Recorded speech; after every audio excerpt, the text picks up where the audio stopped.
Значит, формат встречи у нас такой. Будет несколько выступлений, включая Дура Мироновича. Далее каждый из вас может высказать мнение по той или иной проблеме или же задать вопрос.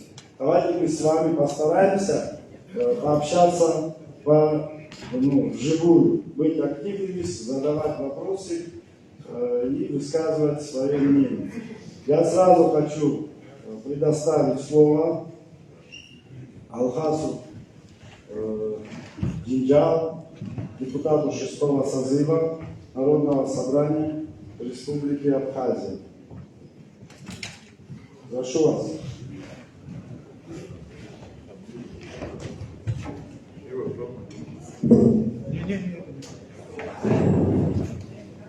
Здравствуйте, дорогие гости. Если мы тут не гости, мы все с вами хозяева. У меня полжизни тоже в новом районе прошло. Если так территориально приветствовать, разрешите. Неожиданно, честно говоря, получил открыто эту встречу нашу, но не важно. Сейчас трудно, честно говоря, буду задать тон, как на нее проведем. Так как Аха озвучил, и как это, например, было интересно в Дауде, очень даже интересно получилось. Вопрос-ответ. Не всегда ответ слушали, правда. Я там сам находился, поэтому могу так говорить. Надеюсь, что здесь мы друг друга тоже услышим. Что от нас ожидать, от меня лично, наверное, уже мы, может быть, даже надоели вам своими интервью, выступлениями, заявлениями и так далее, но так же, как и каждый из вас здесь сидящий, и не сидящий, не присутствующий здесь, каждый имеет свое мнение, уверен. Также и мы имеем свое мнение, я имею свое мнение на то, что происходит с нашей жизнью.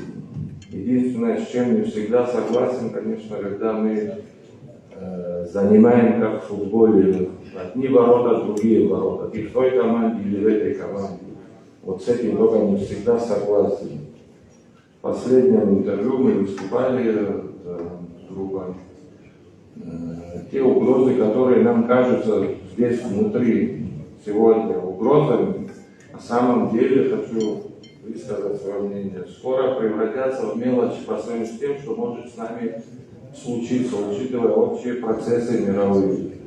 В связи с этим мы высказываем проект такой своеобразный, непонятная иногда позиция людей, которые руководят нашей страной. Могу себе это позволить высказать, пускай это не понравится, если я уверен, не все противники, не все единомышленники этой власти, той власти.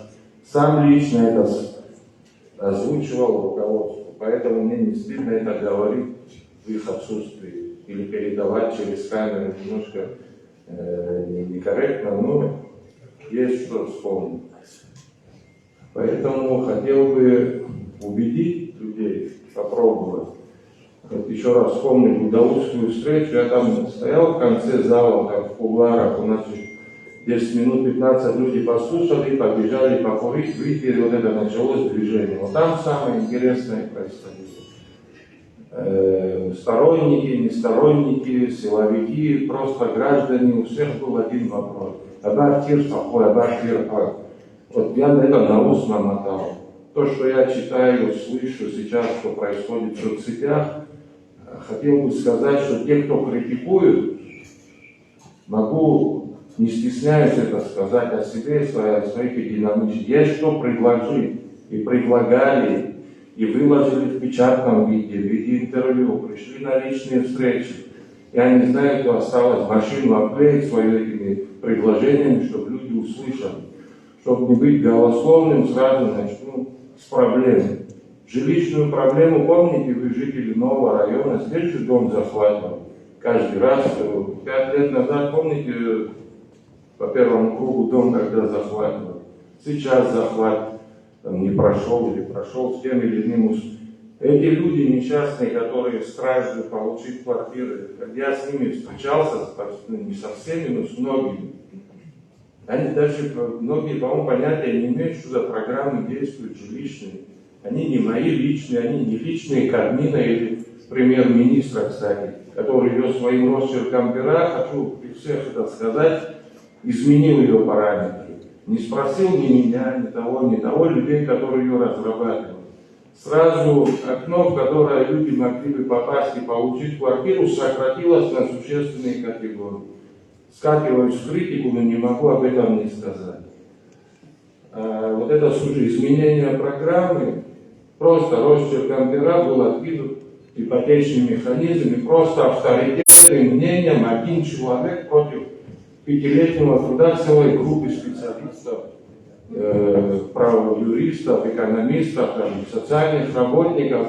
Эти дураки поработали, программу создали такую, которой в этой стране еще не было, и запустили самое смешное.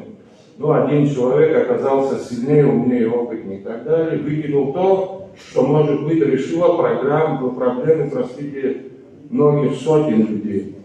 Каждый раз нам еще при прошлой президентской администрации, справедливости ради, хочу наметить, нам объясняли, вы приземлитесь, этого не может быть. Это смогло быть тогда, это работает и сейчас. Поэтому вот пример первый, что я хотел бы сказать нашим жителям, что мы можем сами, если чуть-чуть подумаем, как это сделать много вещей. Каких-то огромных средств эта программа не требует, как версия. Средства нашли механизм, чтобы был возвратным. Государство не вкладывает, как сейчас, эти деньги в один благотворительный конец, и все, забыли такие суммы. 60 миллионов, извините. Вот один просто эпизод рассказал, как можно было решить. С этим не жалуюсь сейчас, повторяю, с этим ходил уже в течение 5 лет, 6 лет, мы с этим ходим, мучаемся с этой программой. Хорошо, вот так решили, не захотели дальше развивать. В следующий год еще неизвестно, будет ли она продолжена. Это требует отдельного решения. Это вам говорю, потому что эти захваты, скорее всего, будут продолжаться здесь, в новом районе. Не потому, что я сейчас это говорю, лишь бы это случилось, лишь бы этого не случилось. Так, грязь, которую начали выливать на активистов, это вообще-то немножко некорректно. Кто бы они ни были, вот Сашок, неважно, какие они сами по себе, в каких целях живут, как не стыдно это вообще обсуждать. На месте каждого из них может оказаться опять-таки каждый из нас. Благополучный, может, у вас есть 3 квартиры, 5 машин, ну, как жизнь показывает, всякое бывает. Поэтому мы... Что такое? Извините. Нельзя такие вещи нам говорить. Если вот решение касается нас всех, неважно, где ты до кресла, выше кресла, ниже кресла, абсолютно, не знаю, общенародная вещь была программа. То же самое могу сказать на злободневную тему.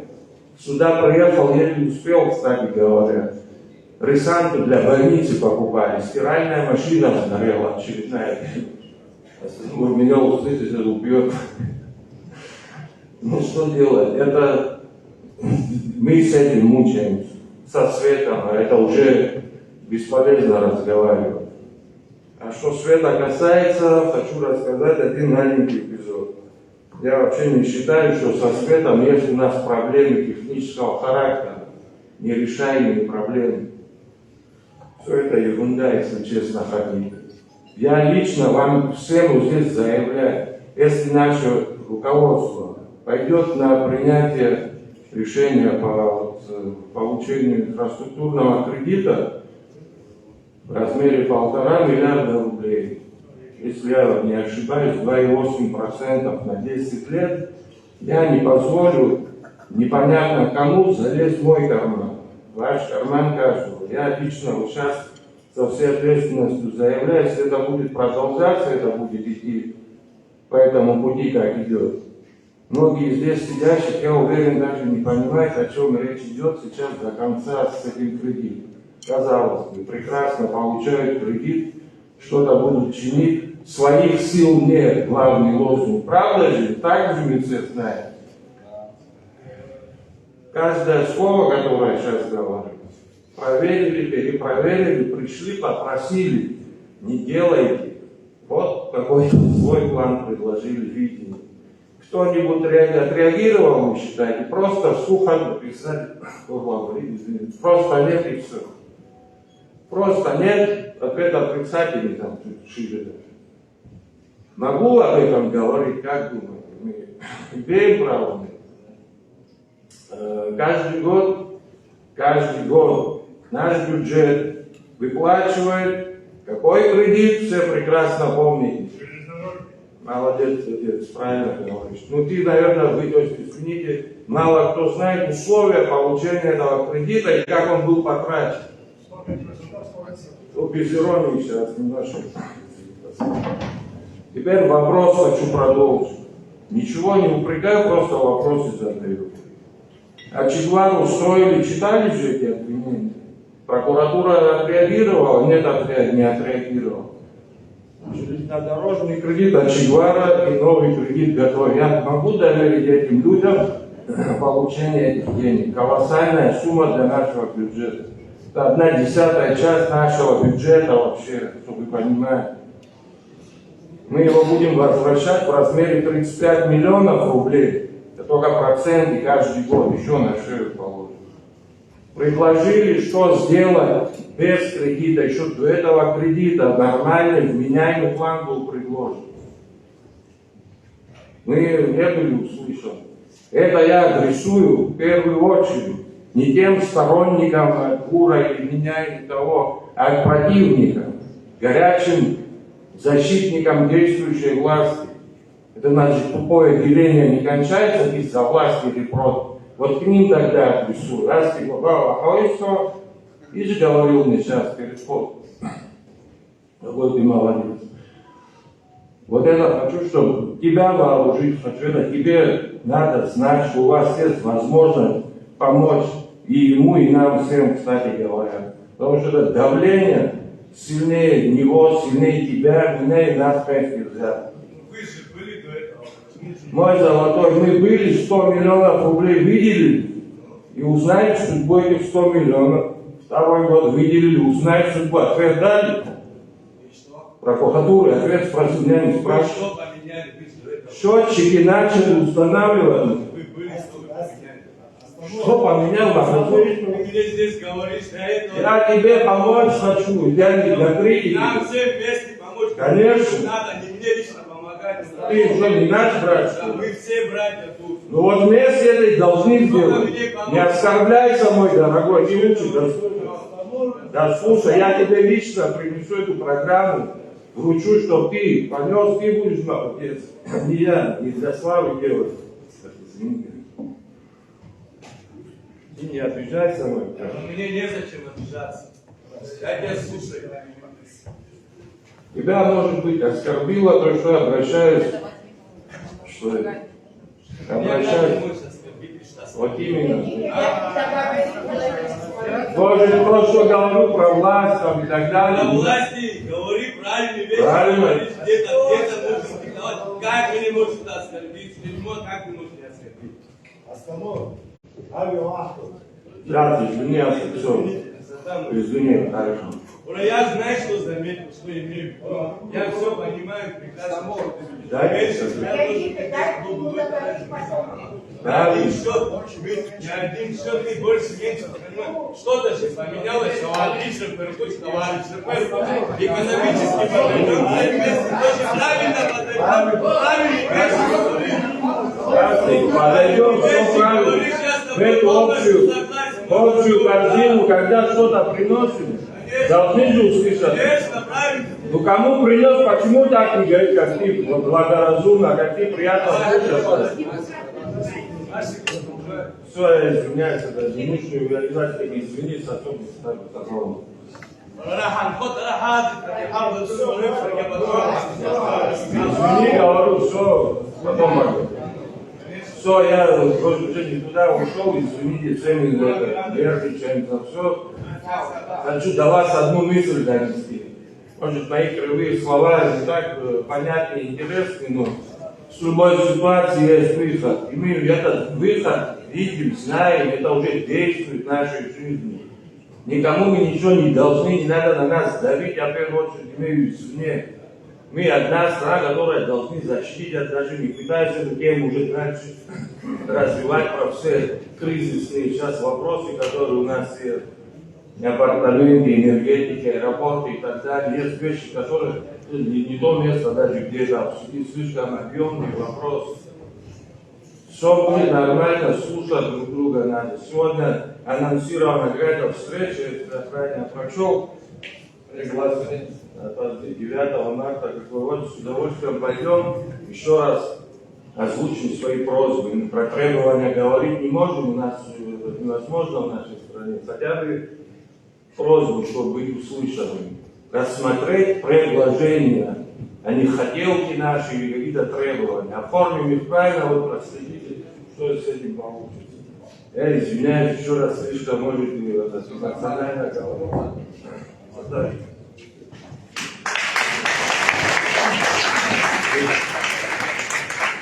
Спасибо большое.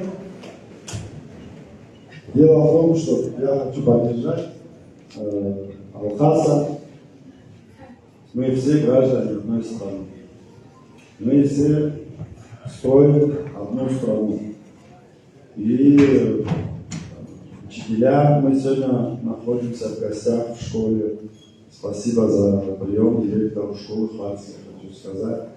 И сотрудники милиции, и наши военные, и ученые, и экономисты, и финансисты, и крестьяне.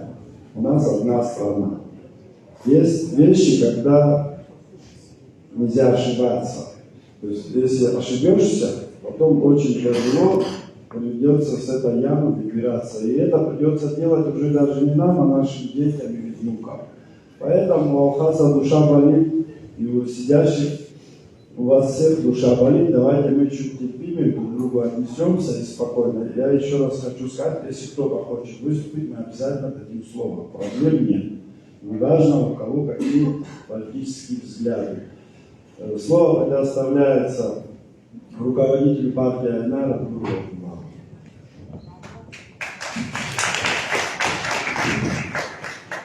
Здравствуйте.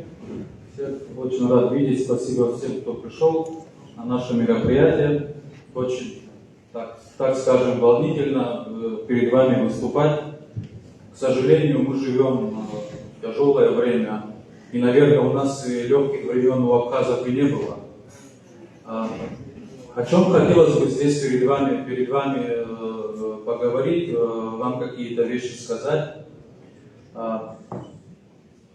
Самое главное, я считаю, в государстве, это должен быть человек. Человек – мера всех вещей. Это не я такой умный, это придумал, это сформулировано 3000 лет назад. И в каждом решении, которое мы принимаем, которое наше государство принимает, и мы сами решения, которые принимаем в нашей жизни, мы должны руководствоваться человеком и его интересами, его комфортом, его честью, его достоинством и уважением. К большому сожалению, многие решения, которые сегодня принимаются, в центре этих решений нет человека. Я просто приведу пример. В прошлом году нам всем подняли цены на оплату электричества там 4-5 раз. При этом зарплаты и пенсии нам не подняли. Хочу небольшую такую вещь сказать, это небольшой секрет. Электричество, на которое нам подняли цену, абхазскому государству обходится, угадайте, сколько оно нам обходится? 0 рублей. 0. Мы электричество получаем бесплатно от Ингургэс. Ингургэс обслуживает грузинская фирма. Люди, которые работают на Ингургэс, получают зарплату от этой фирмы. И все работы, строительные, ремонтные работы проводятся не за счет абхазского государства. Единственные затраты, которые имеет абхазское государство по этой электроэнергии, Черноморэнерго имеет, это обслуживание сетей, высокая и низкая сторона. Ну, плюс там всякие разные ремонтные работы. Когда нам говорят, что почему сейчас стал вопрос о том, что раньше он не возникал вопрос, что нашу энергетику передать там частные лица. Вопрос этот стал, потому что умные люди, бизнесмены, понимают, что получать бесплатную электроэнергию, ее продавать. Я думаю, это самая интересная энергетическая компания сегодня на планете. Это Черноморэнерго, которая бесплатно получает электричество. Черноморэнерго и вся наша энергетическая система – это достояние абхазского народа. Это залог нашего суверенитета и процветания в будущем. Это не просто какая-то там фирма. Это наш стратегический ресурс. И мы этим ресурсом, к сожалению, сегодня распоряжаться не можем. Но если мы из-за наших неправильных административных решений создаем проблемы в энергетике, это не значит, что мы от этого должны избавиться. Это будет очень глупо с нашей стороны, и это будет колоссальный урон всем нашим последующим поколениям. К сожалению, у абхазского государства не так много ресурсов, которыми оно обладает. Мы не ядерная держава, да, и мы не финансовая держава. Да. У нас есть люди, и у нас есть электроэнергия, у нас есть природа. Поэтому мы всем этим должны распоряжаться во благо будущих поколений. Мы об этом должны думать. Не о сегодняшнем дне. Если мы будем думать о сегодняшнем дне, завтра у нас не настанет никогда. Тысячи государств, сотни тысяч народов, империи, уже их которых сегодня нет, и даже никто не вспомнит. Мы не должны пополнить эти списки. Поэтому мера по увеличению электроэнергии в прошлом году я хочу, и я в том числе, я как человек, который занимается общественными делами, хочу попросить прощения, что я не смог этому противостоять, мы не смогли этому противостоять так, как надо. Да? Мы высказывали свою позицию, да? Мы аргументированно говорили, что это не своевременно поднимать цены на электроэнергию. В парламенте был выдвинут мораторий, который, к сожалению, депутаты не поддержали. Я считаю, мы не все сделали, чтобы защитить интересы наших граждан. Но этот вопрос, я считаю, мы не должны оставлять. И если и в будущем во всех наших каких-то мероприятиях мы будем этот вопрос ставить. Цена на электроэнергию сегодня в Абхазии не отражает уровень достатка абхазского народа. Он сделан не для граждан Абхазии, он сделан для иностранных инвесторов в этом стране. Поэтому наша задача людей, которые занимаются общественной политикой, политической партии, первоочередная задача – это защищать интересы людей. Я здесь не хочу говорить о каких-то таких сложных материях, потому что уже сколько нам десятилетиями нам об этом говорят, и, к сожалению, все потом после выборов все забывают. И я сейчас выгляжу как, наверное, человек, да, такой, который ругает власть. Да. Я был оппозиционным и в прошлой власти, и позапрошлой власти. К сожалению, ничего не меняется, только становится хуже. Те проблемы, которые были 5-10 лет назад, сегодня они просто приумножаются. И еще раз хочу обратиться, и в первую очередь людям, которые принимают решения, это люди, которые несут ответственность за то, что сегодня происходит. Да? Мы сегодня пришли с вами пообщаться, услышать ваше мнение, свое мнение сказать, но мы ваши проблемы сегодня решить не можем. Мы рядом с вами можем встать, какие-то вещи отстаивать. А люди, которые сегодня принимают решения, от чьих решений наша сегодня жизнь зависит, вот к ним я хочу обратиться и сказать, что они обязаны, по Конституции обязаны, в каждом своем решении руководствоваться интересами граждан Абхазии, не интересами инвесторов, потому что я чаще слышу от наших чиновников слово «инвестор», чем слово «гражданин Абхазии». Это тоже о многом говорит. Мы должны власть отвернуть от инвестора и повернуть лицом к своему собственному народу, иначе у нас другого выхода нет. Вот на днях было озвучено, что в парламент президент отправляет закон об апартаментах. Если вы вот в этой мере, да, которую они предлагают, в законе о апартаментах, не видите своих интересов, вот я их там не вижу, значит их там нет. Это не для нас делается. Это делается даже вопреки нашим интересам. Колоссальные риски от принятия подобного закона, которые отразятся на нас с вами. Если кто-то думает, что это принимают и принимают, нас это не касается, эти люди ошибаются. Это за собой повлечет повышение цен на квартиру. Вот Алхаз Зинджоли о чем говорил, это усугубит эту проблему, потому что цены взлетят на недвижимость, цены взлетят на строительство. И плюс Но самый главный риск там заключается, это, конечно же, в изменении демографического баланса в Республике Абхазия. Эти вещи очевидны, это вещи понятные для людей, да, которые переживают за судьбу своего народа и государства. Поэтому я и наша организация, и наши единомышленники, мы категорически выступаем против принятия закона об апартаментах, потому что в центре этого закона нет гражданина Абхазии. Как раз таки этот закон, он противоречит нашим интересам. Я не буду долго занимать ваше время, и хотелось бы мне также к вам, ко всем присутствующим, обратиться с просьбой.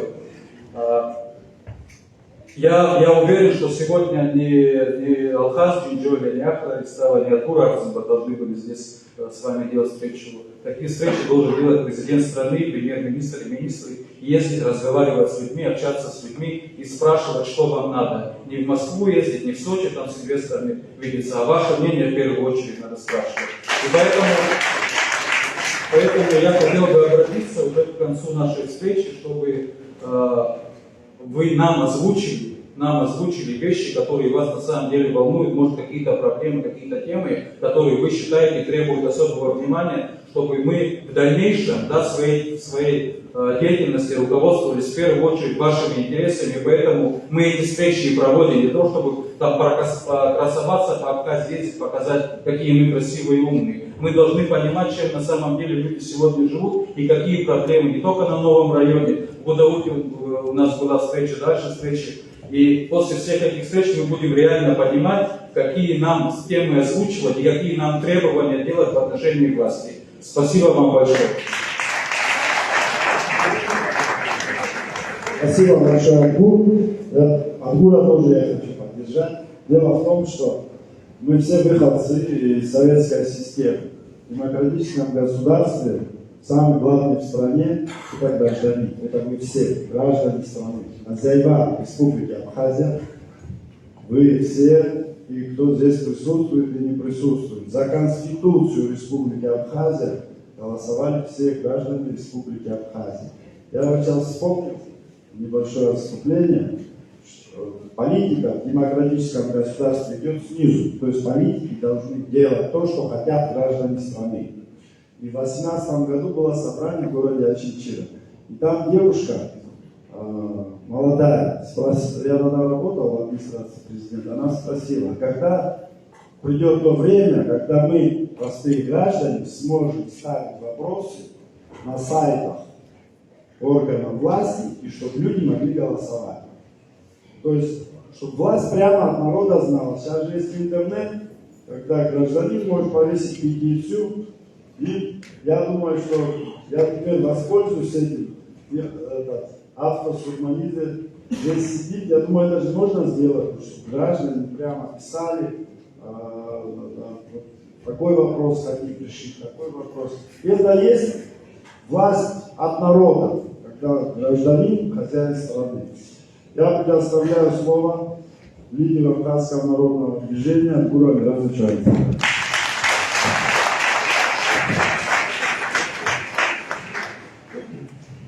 Зира фема захавла чесан хайча, зира фема сагирта район корчундяя засысча,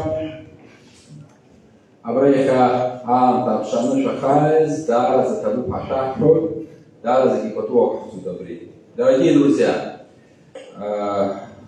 спасибо всем, кто нашел возможность прийти сегодня сюда.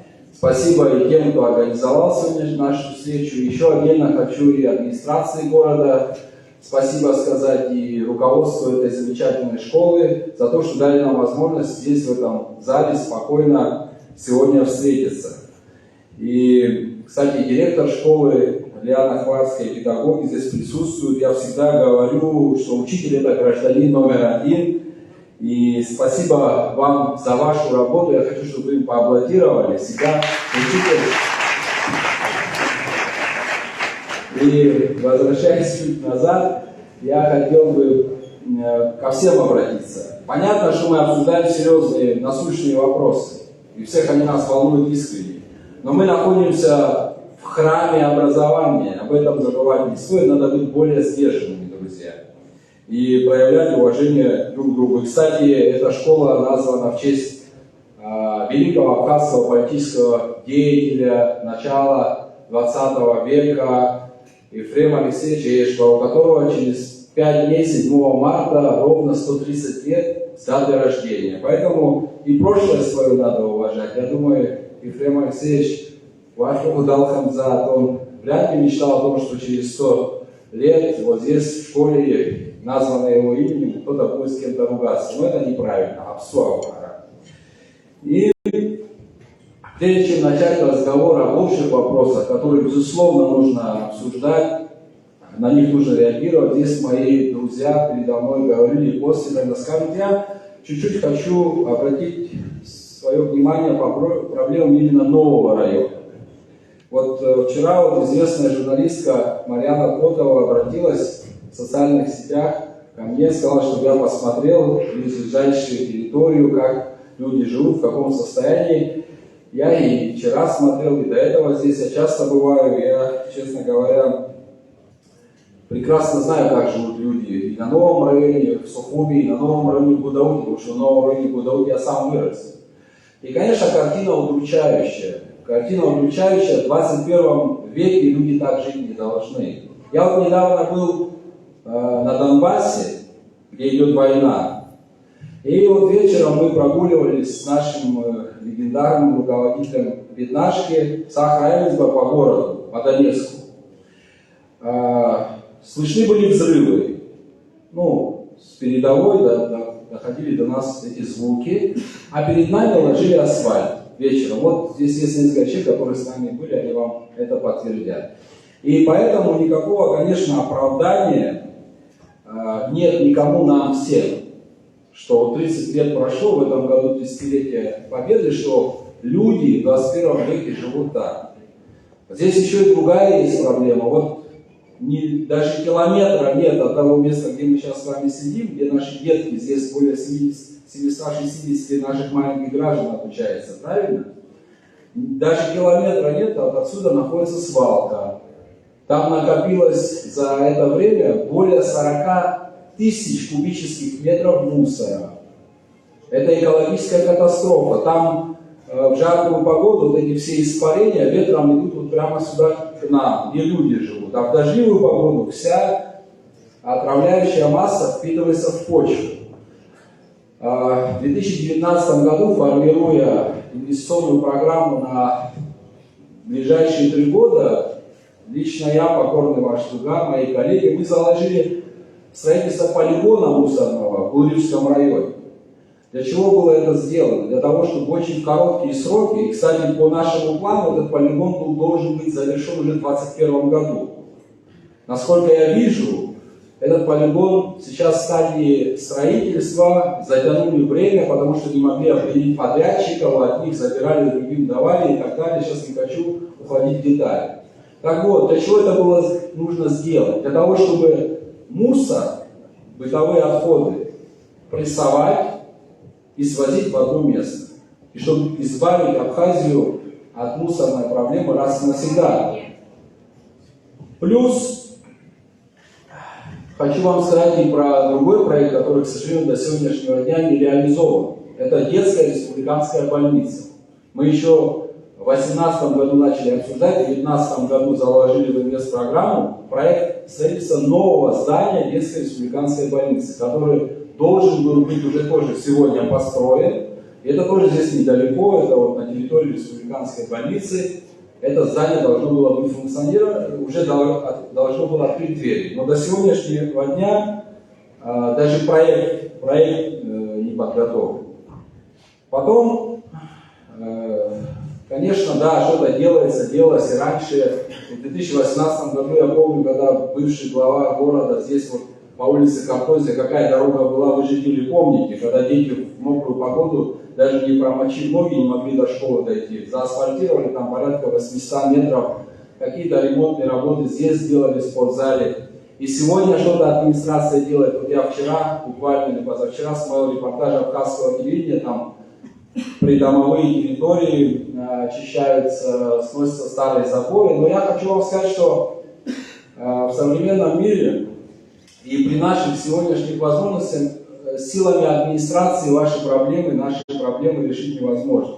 Здесь, на новом районе, очень грубо, навскидку, более 800 тысяч квадратных метров придомовых территорий нужно приводить в порядок. Комплексно нужно подходить. Более, до 10 километров асфальтных бетонных покрытий надо поменять. Это более 100 многоквартирных домов нуждаются в капитальном ремонте. Это я говорю про затопленные подвалы, про недействующие лифты, лифтовое хозяйство, кровли, фасады зданий. Про придомовую территорию я уже говорил. Это большие, серьезные вопросы, которые так наскоками решить невозможно. Что нужно сделать для этого? Нужно разработать комплексный план, рассчитанный на минимум на 5 лет по развитию нового района.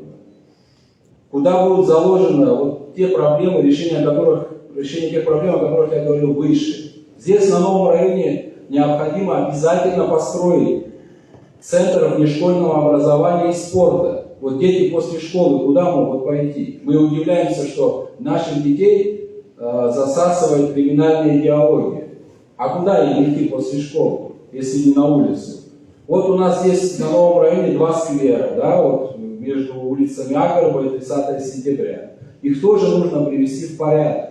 У нас, слава Богу, есть в Абхазии талантливые люди. Я вот поражаюсь, там вот иногда в социальных сетях видно. Есть такая талантливая группа архитекторов, дизайнеров, называется Харахакалы, по-моему, да? Надо их привлечь.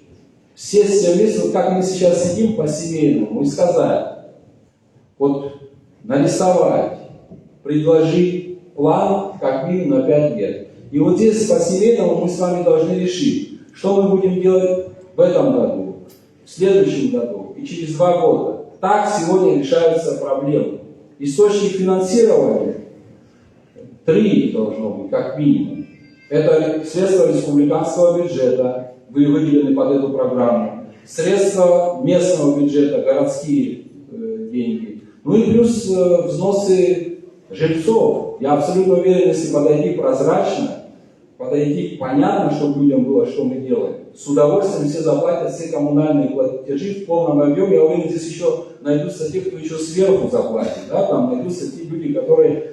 И очень важно, чтобы все эти процессы проходили абсолютно прозрачно.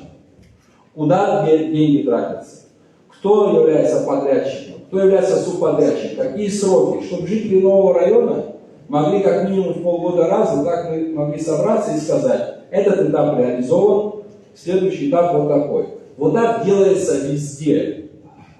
В мире так, в нормальных развитых странах. Когда чиновник не хочет украсть деньги на подряде, там, на асфальте или где-то еще, я не хочу уходить в какие-то детали. Я иногда вижу в городе очень таких, я не могу сказать, что это состоятельные люди, может, это очень бедные люди в душе, которые могут народное добро украсть, это бедные. Когда я вижу на очень дорогих внедорожниках, я не хочу уходить в эти детали, но мы все понимаем. Нужно все это делать прозрачно. И тогда к людям не будет претензий, почему за электроэнергию не платят. Вот про электроэнергию сегодня говорил здесь Алхаз. Ведь проблема была всегда, я не спорю. И отключения были веерные, и при нас они были, но ситуация усугубилась кратно. И она усугубилась не потому, что мы стали больше потреблять по инерции, как оно шло, там 4% плюс. За 1 год, вдумайтесь, из-за неправильного решения правительства потребление в Абхазии увеличилось на 50%, почти на 1 миллиард киловатт-часов. Естественно, и без того наша вот эта система, передающие сети, трансформаторные станции, низкая сторона, получив такую огромную нагрузку, она стала выходить из строя. Плюс к этому у нас вырабатывает, здесь Нурлагилава говорил про Ингургес. Это единственный источник сегодня, который питает нашу энергосистему. Но там тоже есть определенный лимит. До 2 миллиардов киловатт-часов. И вот это плюс 1 миллиард мы каждый год вынуждены, вот президент вчера или позавчера на совещании об этом сказал, вы постоянно в роли просящих, да? Но зачем вы принимаете решения, которые еще больше усиливают нашу зависимость? И вот любой здесь сидящий человек, здесь не надо иметь 5 дипломов. Если человеку доверено дело, и он его провалил, вот мы человеку доверили, займись этим вопросом, а он своими неверными решениями не то что исправил ситуацию, а усугубил ее в разы. Я сейчас говорю про наше правительство. Ну, что мы должны с ним делать? Мы должны, как минимум, отстранить от работы тех людей, которые принимали эти решения. Но это же элементарно.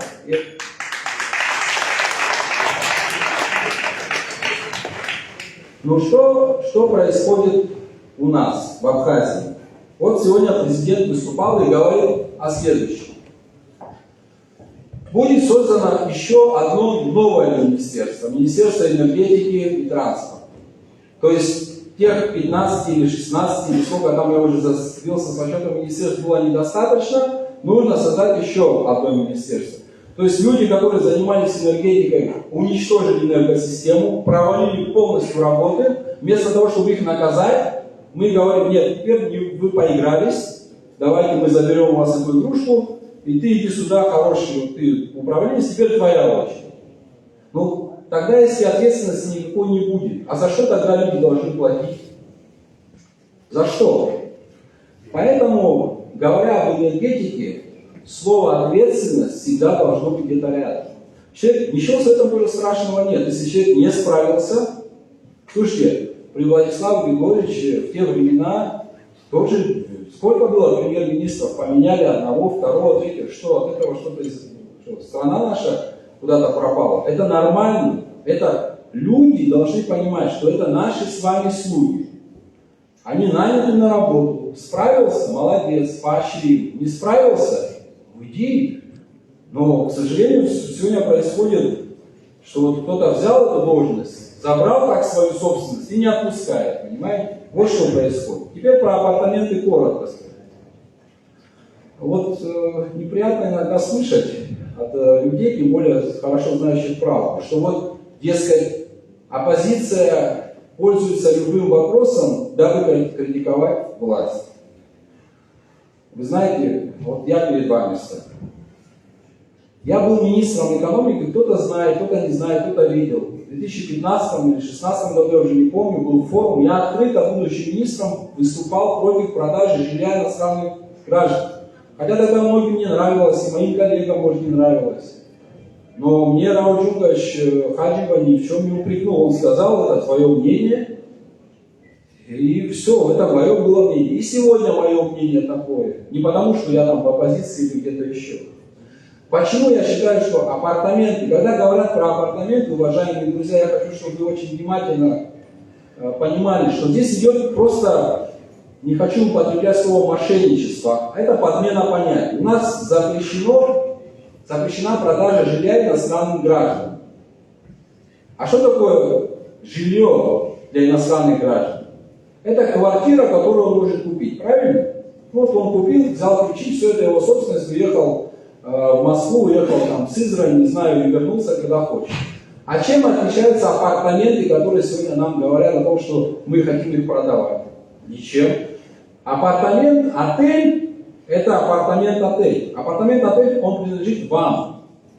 Вам принадлежит гражданам Абхазии. И вы сдаете его за деньги. Но апартамент, который купил гражданин там, Арзенга, Петров, неважно, это уже его собственность. Так в чем разница между продажей жилья и продажей апартаментов? Просто другим словом назвать.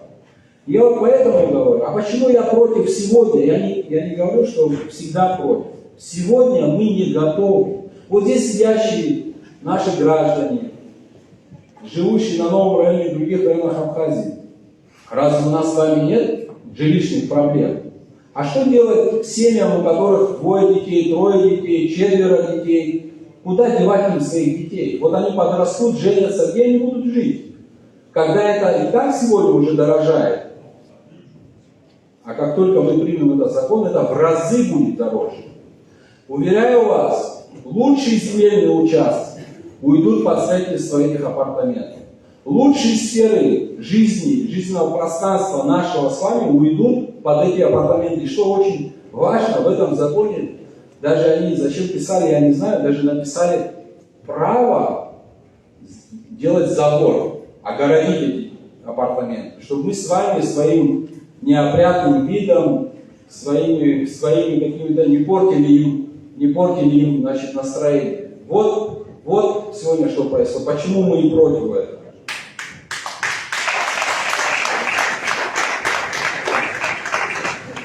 Я не буду долго вас задерживать, я бы больше хотел, как хорошо ты сказал, от вас услышать. Мы с вами вместе делаем одно дело. Но вот и во время войны, я часто об этом говорю, хабача усарифон, жбала хабача. Харай хамбар, я хабшпаб зира гарбатр, ба усарифон, жбала. Аба хара хат я хасай штахал я хушвахаму. Штахал биубаса хара халали. Харай хамбар нас хабшпаб. И сколько поколений мы будем с вами это друг другу передавать. Это надо остановить. И мы с вами здесь, в Абхазии, должны громко сказать свое слово. И напомнить любому, кто забыл, что единственный хозяин в Абхазии – это абхазский народ.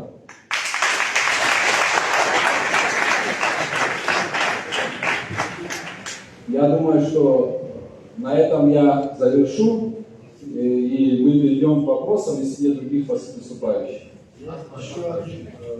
Спасибо большое. Равнович есть один выступающий, Саид Бурба, руководитель общественной организации Союз молодежи и ветеранов Отечественной войны народа Абхазии, депутат Сухумского городского собрания. Саид Бурба. Нормально сказать? Да. Я в первую очередь хотел бы вас всех поприветствовать, также выразить признательность. Я бы хотел в первую очередь администрации города за то, что сегодняшнее мероприятие они дали зал. И как бы, знаете, что меня радует, что все процессы, которые происходят сегодня, да, к этому нужно идти, они происходят в рамках правового поля. То, что видели, встреча была и Будоводе, люди высказывали свое мнение, такая же встреча, в принципе, проходит здесь, и очень важно такие встречи проводить и дальше. Что бы я хотел сказать по поводу, вот я сейчас озвучу локальные какие-то проблемы, да, как бывший депутат, знаю проблемы города, но также свое мнение по актуальным вопросам, которые сегодня будоражат наше общество, тоже скажу. Администрация города сегодня, администрация города вчера, позавчера делает все возможное для того, чтобы жизнь наших людей была лучше. Потому что, допустим, люди, которые сегодня здесь сидят, руководители, они не могут сделать все не от того, что они не хотят, а от того, что нет средств объективно. В столице тот бюджет, который есть сегодня, он не позволяет, к большому сожалению, решать те проблемы, которые мы с вами хотим. Сколько бы мы за них ни говорили, и завтра нам будет это очень трудно сделать, пока бюджет столицы не будет порядка 3-5 миллиардов рублей. Это образно я хотел сказать по поводу местных проблем. Но теперь по поводу тех актуальных проблем, которые сегодня стоят перед нами. Вы знаете, очень важно, когда у людей есть свое мнение, у общественных организаций, в принципе, у общественных деятелей. И если это, допустим, их мнение, оно аргументировано, оно внятное, оно четкое, власть должна к этому мнению прислушиваться. Я помню вопрос Пицунды, мы все это помним, когда были люди, были общественные организации, которые прямо указывали на проблемы, которые есть в данном документе. Но нас уверяли о том, что нет, это кто-то начал что-то политизировать. По итогу все сошлись на том, что в принципе проблемы есть, и эти проблемы нужно решать вместе. Я имею в виду, то есть мы должны в этом плане друг друга слушать и мнение друг друга учитывать. Вот я бы хотел сказать пару слов по апартаментам, да. Сегодня это такая тема. Я не могу сказать такого, что те люди, многие, которые выступают за, они не преследуют там интересы государства, потому что каждый имеет свои аргументы. И многие, которые сегодня выступают за, это граждане, которые жили здесь и будут жить здесь и хотят лучшего в своей стране. Но я не могу понять один вопрос. Я уверен, что придет время, когда мы будем, да, и апартаменты здесь рассматривать, и, в принципе, продажу недвижимости, и мы не можем всю жизнь быть заперти. Но на сегодняшний день, в сегодняшней реальности, когда мы, там, наши граждане, опять по 6 часов элементарно сидят без света, как вы видите, что мы сможем здесь содержать целый новый город? Сможем ли мы это сделать? Мы столкнемся с определенными проблемами. Те проблемы, которые могут нам принести, мы можем принять выгоду по поводу средств, да, экономики. Многие говорят о том, что если мы сегодня будем строить апартаменты, будут там платить налоги и все такое. Но в принципе наш рядовой гражданин, мы должны в первую очередь думать именно о нем. Потому что по Конституции единственным источником власти в Абхазии являются граждане страны. Нужно прислушиваться к мнению обычного человека. Я видел, да, там, у президента собирались люди, которые занимаются бизнесом. Конечно, они скажут, да, бизнесмен скажет, а что скажет рядовой человек, что скажем мы? На самом деле, я считаю, что именно что скажете вы, именно что скажут наши граждане, проживающие в других территориях. Вот что самое главное. И спросив их мнение, мы должны принимать важные решения. Я не буду долго вас отвлекать. Спасибо большое. Саид, большое спасибо. Эдик, если ты не против, там старшая наша женщина пришла записка, попросила слово. Нина Михайловна, пожалуйста.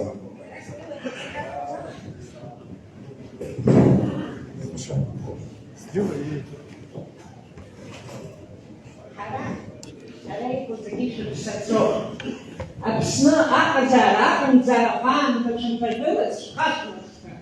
Ара иҟоу аибашьцәа рыҷкәынцәашоуп. Аибашьцәагьы ыҟоуп глава администрациа ихьӡ ижәлеи зхашҭроуп, аха новый район аиҳабы уигьы деибашьит, убарҭ рацәоуп, зегьы абзиа шәымаз иҭабуп. Сара изҳәо ҳаҷкәынцәа заҵәқәа шәара ишәшьит ижәжәит, аха сгәы сырхьқәа кеиԥсит. Акы шәара шәшааӡо еиԥш иааӡаӡымызт. Абыда иааӡо ахшара ҩыџьа аԥҳәыс арҵаҩра рзарплатала шаҟа илбо жәдыроуп. Ахьымӡӷ аԥсуа ахьымӡӷ енагь имоуп. Исҳәарц исҭаху абарҭ рхы зақәырҵаз анацәа ҳаанхеит, Аԥсны хынӡа анааӡо згьы уаҳҳаҟазар. Сара скабнеиԥҳау сыҷкәын Мираб Дарнаа мартәи ажәылара аниршьыз, мартәи иҭахаз аексперимент рыла ишыҟарҵазгьы ижәдыруеит. Ари иахьадагьы сҳәахьеит, аха ателевизор аҿы ирҳәаӡом, ҳаиҳабацәа џьоукы ирҳәароуп дыруа. Арӡынба иԥсы сақәхшоуп, исеиҳәон. Сара сыдагьы исҳәақәо зыҟазар ҟаларын, Нина Михаил-иԥҳа, убри захҟьаз мартәи еиқәымшәара еилыскаауеит ҳәа иҳәон. Са сакәын иԥсышаз, аха иарахьы ҳадҳадгалаӡ. Исҳәарц исҭаху, енагь сыжәбаргьы премьер-министр, глава администрация, ҽаџьара управление сыҟоуп. Уи схазы сыҟаӡам. Сара ԥҳәыс ижәбо уажәшьҭа ԥшьынҩажәа шықәса сырбоуп.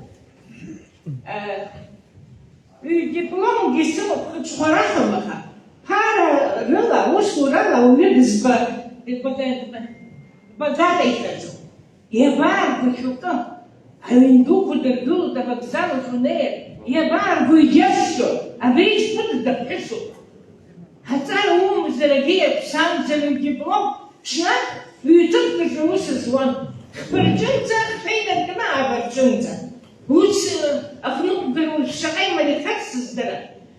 Ҳаҷкәынцәа хара змам самый бедный человек. Хара змам бедный. Иацәажәоз зегьы аиашаҟаӡам, аиаша Максим Горький иакәын изыҩноз матка арҵәаҳа уҳәаны угыларгьы акгьы ыҟаӡам. Избанзар, аиаша пату амаӡам. Аиаша зҳәаз мамзар удыԥаанеи, ухтәы утәа или бара бажит, баԥши цеи, ибҳәо дыҟамырҳәо. Сара аҷкәын изеиӷьашьаӡа, ҳаԥсны еилгарц, аԥсуаа жәлар аанхарц иахьеиҭахын. Аԥсуаа жәлар аанхеит, аха иаанхаз пату ҳамаӡам. Сара избо, Аԥсны зегьы глава администрациа дыҟоуп, еиӷьба сизыразуп сара гәаныла, общественница ҳәа сыԥхьаӡо, сара сама себе призвала. Аҩны саркьаркеит, Хаџьынба рхәыҭаха иахаџьынбеишьҭа. Сиқәыԥсуп Хаџьынба. Ара ихьӡахьеит аиӷьбаха. Аиӷьба дуҩызар, Аԥсны даԥазар, асаркьа Аԥсны иҳабдуӡар, ақьаадынказу Ленини, Сталини сызҳа, сара аибашьрақәа ҩбасхазгахьеит, аибашьраан иизыхразо. Уаԥхьцәа ҟалаӡом, иԥылжәа ҟалаӡом, сангәи сабгәи издырбаз. Ишба ихцәадоу Хаџьынба ҳаҭыр змоу, аха ахьӡ аԥша имоуп, инагьы имазааит. Ишԥыцҳауа, аӡәы сзыҟаиҵеит, ҳаҭара иҟаҵаны исыман, исԥыцҳауа, суаҭахатә ҟасҵахьан уаанӡа исымоуп, ара мацеит исымхуа. Агәылацәа исықәыртәон, ҵаҟа иааз алашара рыцуан, сиҳәан ԥшьыни жәабаны зыцкылаҩ ааит, Хаџьынба ҟаиҵеит, амалари ҟаиҵеит. Уажәы еиӷьба иаԥхьара снаԥсааит, дунуацәажәо ихы наркны дыԥхашьо, дцәеиҵҳаишьозар акәхап, еиӷьыжәаба шԥсаҵон аушқәа, цеит иааит, цеит иааит, адагьы имаӡатәымзеит. Сара такәу сшты, я говорю, хәыҷқәа рацәаҩгьы исааӡахьеит, ашкола, асадик, аметодисткара, исхҭан сарбану шьҭа сабит сымам акәында. Ҳаҭыр имазааит, иҟаиҵеит, излыҟаԥҵа ирҳәеит. Сҳаԥхьаҟа сымԥшыр, фасад убри аҩныҟа сцоит, массив захьӡу гречка имҩакәа иҟаз. Убригьы ирӡыр сҭахым, ҳара жәындырԥшьтәиуп, жәындырԥшьҭак гаӡом, ша сыԥшын, ара акабинетқәа нтәоуп, сара срыцҳаччо инеиуа, массивоуп саӷрыжроуп, стабичас иааӡеит. Сажрацоуп саташәымҵа. Ара иҳәон Аԥсны уаҭахқәа арқәа ҟалаӡом организациа. Уи анацәа иҳазҵаada, движение матерей председательских хышԥсеиԥшьоуп исыҟан. Уажәы бессрочно это закон. Исламқәақәа нызба сара сгәы саҿаҵаӡеит, иҟасҵақәазгьы сызуаа рзы, са сҩызцәа рзы ирацәоуп, аха сцан, аԥсыцәоуп сҳәан дичбагәыреит амҵрым, ҩ-ҭыԥқәагьы ус руоит, шьоукы анахь иччоит, арахь иччоит, аиаша рҳәар иалагоит, сара сыӡбахәоит, уажәшьҭа ԥшьынҩажәа нахьгьы сыргом, арахьгьы сыргом, ҩыџьа дгәыҿқәа сымоуп, ихабықәымгыланы аргәыдахаҵа сюда сықәгыларак саӡоуп. Ҳазыразым Урыстәыла закәанқәа ҟалар, иахьа ҳаҭыр змоу анис идыруеит, арис идыруеит, аԥхьақәа џьоук аабҭыноуп иҳәоит, аурысқәа иргар ҳазыразым. Ҳаҷкәынцәа рзеибашьит, отдельная республика Абхазиа изыҟарҵеит, ишзыҟамҵозар, ишылымшозар изыҟарҵеит самостоятельность, шзыҟамҵозар. Убри сшыҳәоит. Иахьӡузеи апрезидент себе дыҟаӡам ҳәа сыԥхьаӡоуп. Аӡәы дыԥшӡоуп, аӡәы дҟәыгоуп, урҭ рыԥшыҩ рҵара дырра, шәареи сареи закәан ҳамаӡам, ажәлар дналахеит. Ишеим ажәлар ҳауп. Ажәлар ҳауп ишеим. Аибашьцәа сшыкәыхшоуп, сажәа рацәоуп, аха сырҽҳаиҳәада срымбаргьы ҟалоит. Иахьӡузеи иеинагәышьаз ауардын иаларҩны икаҳаз, атрактор иаҵаҟаз, зшьапы бзаз участник войны. Сыҷкәын Мираб Дырнаҩыза молодой, оказывается, хнеиз, спиха ахжаны ауаа рацәаҩгьы дылоуп инеит. Уарихас иқәуҵаз агәышьха, сас инвалидуп иҳәеит. Уи деибашьынгьы сыздырам, ҽнак днеизар дааитоуп. Са срыцҳаншьаӡакәа, са сыԥсны ицаз, уи дуҩума, ишәыхь иҳаҷкәынцәа. Ари хәмарума, аԥсра, абзара, шәымшәыдықәаз, ауаҩы мамзар иара дуччыр акәын, мамзар уара уиччыр акәын. Аибашьра усны магаӡам, ара Рамаз منفتدة دنيوز حضر استيضانا في جيبوسي وتم وبشح سوق الشغل عن حدا يفتنا يشوفي ولو مش بيجوا بزبوي يا رب يجي بقطع من بقطع инвалидность. Обслужить встречу. А я говорю, я иди, я تسمع جابي تاخده. عليه خالد راح بقالي خده. أي حبيب خالي أي حبيب خالته. أي инвалидца. بجبهة المقابل первой группы инвалид войны трактор надо, уже не доход. هو عاد حيبقى دوبك يجوز باش كتيني تفكر سيزن بويس محوي انا وستدوي ترى وستدوي على يجي شارزن تجي يجي يشتغل راس там садила чамала вот что и искать чистого Алоша известно حبزني حبز زمي كمية فتوزو وسام تكمزة أنا حبز حلو بيزني سيمو بيسيكون بيزني سالبن ماي يرحل سفرو ربا بلو يعني يمكن يقولوا شيء زمني قبل يجيزون الله يجيزون زكون بيزنسي يبردو وزغاني بحيلو برهي سكيسك وزغاني يبزينا سدروت شجرين مزر яхту зим, позже завод, сасану птица, студент завод из дров. Позже завода майный публик бар такая, и спрашивает зимку, и то что забыла, что а мы еще, а комиссия анонимная колодзома, это здесь я убытину убийство такая, анонимная изменила комиссия, что подогреет. А мусор массив بشيله بالخبز نقول حتى مصر عايز كنا نقص ألانزا إن جدي ندر دولار التخر أتأشر جيو منظر جيد منظر مصر عزمة قوي وبريدي إزباطيس любая часть что حتى اسمه пятый дом управляющий эти юглас хаста до зио подjavai пахей паз гибзине кадики сейчас на купшах купшине скупкой Приятно гибзине рымас дарас куяхот и загейцится ай хапса и рыцарство а ус рыцарство и чеем советник сперва дерзкий сатаризма дерзкий шилы у советник сосей хали хауду удар в замучке советник сперва все равно я что такое, чем контролируете. А ты из партии истопу, хапсна, яйрен бит, одевай бит, и псызрак, что псыз, ранатша, рачша, рапсна, а ханайцы, рымазайт, абдира рымазайт. Ой, вас так много, совершенно написано, на всю жизнь. Сыночку сахада того, а ему кирдан вот сахада. 100 000 сырки. Уже и потом. Сасоошан варби чем доверил себе.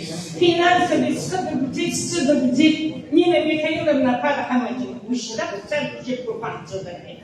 Что на свою жизнь я за 30 лет одинокая мать 2 войны перенесла. Первую поколению я сиротка была, дети выросли сироткой, внучки сиротки, разбитый печет до бассейна, тоже сироток. Я еще живу и порядок веду. Приходите, пожалуйста, дом управляющий. Видите образцовый дом, где я дом 2. Саса, глава администрации Лизараду Копитову, сам фасад поставил разовцу. У искати стокодари, как бы хейзис, и швайера, абсуа милиция, абсуа охранник битов, до президента, а милиция цепилась, и раз позамземерзили, у Асаши Хадидову. Ну и взяли шапицы, так мусором замевала, и кто дырка, и что дырка, а джаджи, да сныз такого ва, из рыбуя милиция для арештирована, а сныз такого ва, а я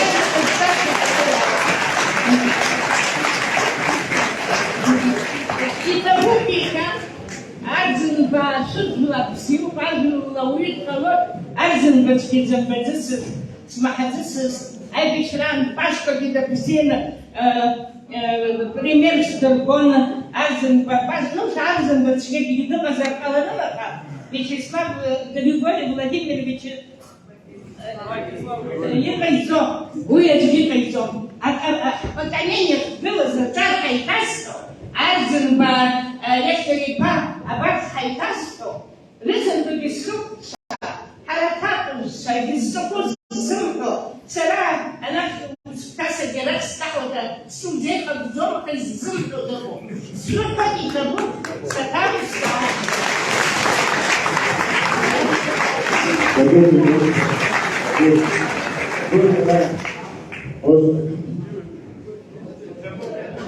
Здесь, что комментировать, здесь только надо восхищаться, потому что пока у нас есть вот такие матери, которые, ну, искренне говорят в лицо правду, мы всегда абсолютно царство Хаман, Духаяла, вас, я Нагама, Айчатова, вы Сара, Садгалу, да, вас Аханзава, Абсаги, Хани Хамазава.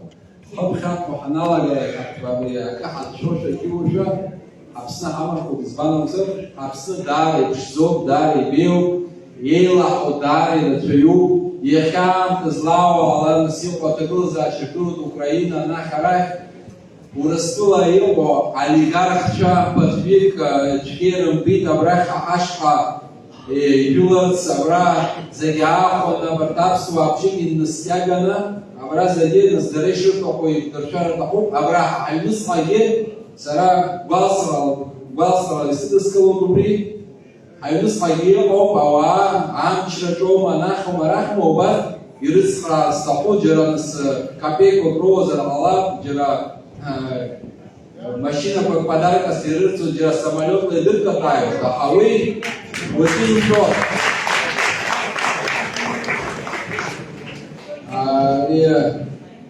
Но пока если вопросов нет, я пробрал, все знают, есть такой небольшой анекдот про коррупцию. Знаете, когда раньше в советское время это, как называлась служба, которая в ХСС, да?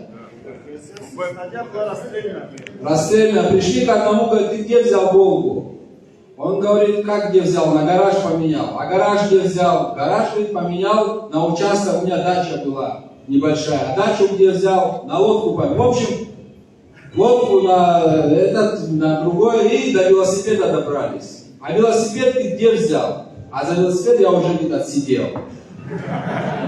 Так что, правильно вы сказали, мы здесь в Абхазии все знаем. Мы все знаем. И, к сожалению, вот мы все знаем, но коррупционеры, расхитители нашего с вами добра процветают. Вот мы все знаем, но все равно это происходит. Если, не дай бог, вот сидящему здесь домой кто-то придет, украдет телевизор. Ну, и наверняка вы соберете свою родню, там, друзей, пойдете его, найдете, отнимете на телевизор и, как минимум, не похвалите, еще и по голове похвалите. Правильно? А почему мы с вами допускаем, что в нашем общем доме из бюджета воровство происходит? Земли лучшие наши перед нашими глазами хотят продавать. Землю, говорит, не продаем. Слушай, ну, понятно, земля по Конституции государственная. Но то, что ты отдаешь государственную дачу в собственность, это ты что делаешь? Эти здания что, на воздухе находятся? Они же на земле стоят. Эта земля прилегает к этим зданиям. Почему в 1995 году Владислав Григорьевич, находясь в блокаде, находясь в тяжелейшей ситуации, принял решение отдать в пользование? Вот этот спортзал, в котором мы находимся, он сегодня находится в нашем с вами пользовании. Мы пользуемся им. Но мы отсюда выйдем. Уважаемый директор, наша уважаемая Луиза скажет, все, вам пора на улицу, мы выйдем. И скажем спасибо. Но если завтра уважаемый директор подпишет с нами договор и отдаст нам собственность, мы уже можем ей сказать, уважаемый наш директор, теперь вы выходите отсюда. Вот в чем разница. Ну неужели это непонятно? Потом говорят о том, что вот вы не хотите, что ли, Владимиру Владимировичу Путину дать? Слушайте, я такое, наверное, говорю впервые. У Владимира Владимировича Путина в Абхазии, как у политика, рейтинг, наверное, выше, чем у всех политиков вместе взятых. Его в Абхазии все любят. Но что значит, вы не хотите ему дать? А кто сказал, что мы не хотим ему дать? Ему, государству российскому, ему нет еще прелести, не дали в России в пользование. Пользуйтесь ради Бога. Мы рады гостям в Абхазии, а тем более президенту Российской Федерации. Но, прикрываясь именем президента Российской Федерации, проворачивать какие-то свои дела, мы никому не позволим. Все. Это что касается государственной даты. Вот. По всем остальным вопросам. Вот сегодня президент выступал, сегодня или вчера, я уже немножко запутался, говорит о том, что вот кто против апартаментов, пускай скажут, где взять деньги. Там на развитие того, всего и так далее. Слушайте, ну я даже комментировать это не хочу, потому что вот здесь экономист Ахра Аристава находится, еще цифры какие-то, может, скажет. Но когда до 2020 года, уважаемый Аслан Георгиевич, вы находились в оппозиции, вы знали, где взять деньги, вы знали, как строить государство, вы знали, как строить абсолютно все. Вы все знали. Куда эти знания делись, как только вы переступили порог президентского кабинета, мне непонятно. Почему мы хотим что-то продать, почему мы хотим раздать, чтобы где-то найти деньги. Если так, уверяю вас, если вот продавать и находить деньги, нам не Аслан Георгиевич нужен, ни Адгур Арцева, не более нам не нужен. Мы наймем хорошего маклера международного уровня, упакуем нашу страну, поедем не обязательно в Москву. Вот в Саудовской Аравии есть наследный принц, богатейший человек на планете. Придем и скажем, 8600 квадратных километров на берегу Черного моря, климат, все прекрасно продается. Уверяю вас, он эту сделку с удовольствием примет. Если об этом идет, зачем надо нам правительство? Для этого нам нужна власть. Чтобы власть, пользуясь теми полномочиями, которые мы с вами им передаем на время, уже улучшила нашу жизнь. Все в этом все очень просто. Поэтому даже комментировать больше это не буду.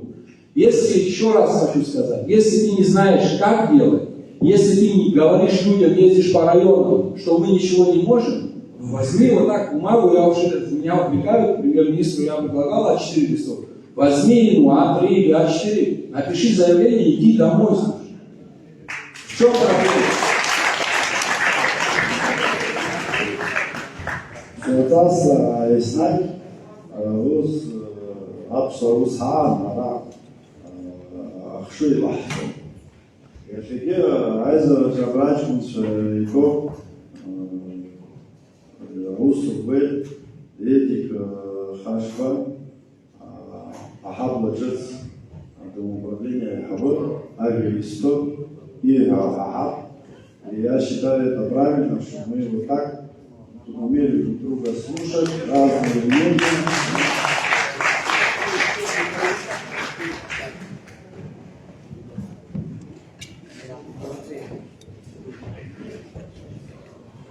Эдуард Хашка, ветеран войны, руководитель домоуправления Нового района, номер 5. Хирошима Зейза Сигим, уважаемые жители Нового района, уважаемые гости Адгура Миронович. Хочу вас поприветствовать. Вы в своем выступлении обратили внимание на Новый район. Естественно, вы с болью в сердце рассказали о тех проблемах, которые вы здесь увидели. Да, действительно, проблемы есть. Я 51 год живу в новом районе, на моих глазах он строился, к сожалению, на моих глазах он разрушался, и порой нашими руками тоже. Затем долгие годы когда просто все шло своим чередом. 2010-2011 год, когда в этом, вот этот спортзал открывал Сергей Васильевич Багач, когда он был отреставрирован, сделан, когда новый район был асфальтирован, были вложены трубы. Были моменты, когда на новый район обращали внимание. Я хочу, Абдурам Миланович, ни в коем случае не вступая с вами в полемику, не касаясь никаких глобальных политических вопросов, а коснуться просто той сферы, в которой я сам нахожусь и в которой я что-то понимаю, а вот нужд, проблем нового района и тех шагов, которые предпринимает администрация города для того, чтобы решать эти проблемы. Ну, хотелось бы начать со свалки, на которую вы обратили внимание. Естественно, это большая проблема, которая уже долгое время доставляет неудобства. Хочется сказать, что она здесь образовалась в 2018 году волевым решением предыдущего президента после того, как жители Маяка выступили против этой свалки, и наследством новой администрации уже досталась полноценная свалка, и с тех пор идет, как говорится, борьба за ее ликвидацию, которая, по моим данным, подходит уже к своему логическому завершению. Свалка мусора на эту территорию уже запрещена, она не производится. Производится вывоз большегрузными тонарами. Недавно были еще приобретены приобретен трактор. Полигон, который строится в КЦК в селе, он тоже, опять же, по моим данным, должен быть в апреле месяце уже закончен, и уже более такими ускоренными темпами эта свалка будет ликвидирована. Теперь о проблемах и путях решения администрации города, проблем нового района. Я 1,5 года возглавляю управу нового района и хотел бы немного поправить предыдущего оратора, уважаемую женщину, которая сказала, что Эдуард Хашва сделал парк. Эдуард Хашва парк не сделал, это сделали мои предшественники, приложили к этому руку, за что и жители нового района, и я как житель благодарен им, а в наших силах только вместе сообща его сделать лучше и краше. Мы так и жили всегда районцы, вместе сообща решая проблемы. Теперь вернусь к вышесказанному, к ниже сказанному. После прихода Ислама Федоровича, главы администрации города, была проведена реформа, суть которой заключается в следующем. Доуправления как таковые были ликвидированы и получили статус управы. Но поменялось не только название, поменялось еще и подход. Мы получили больше полномочий.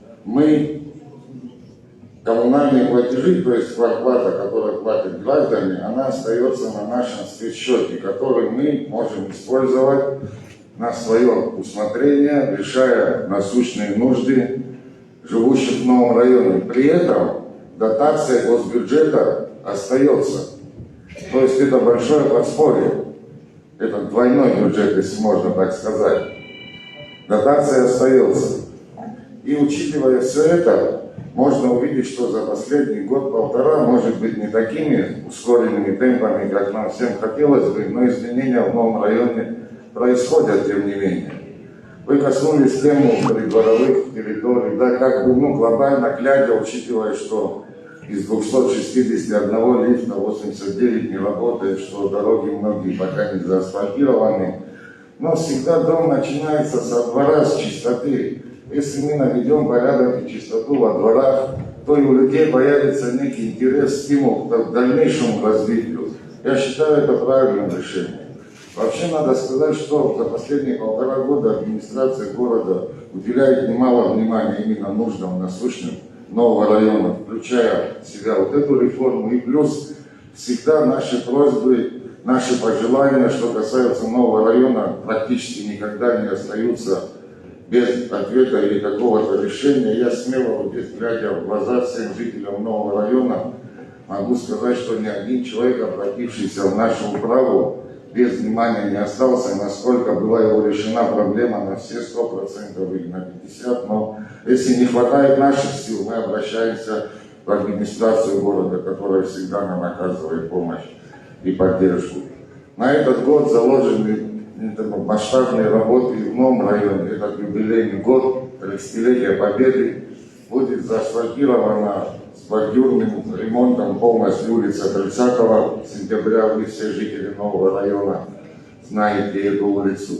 Будет продолжена работа по улучшению парка, по развитию той территории, его продолжение, так скажем, да.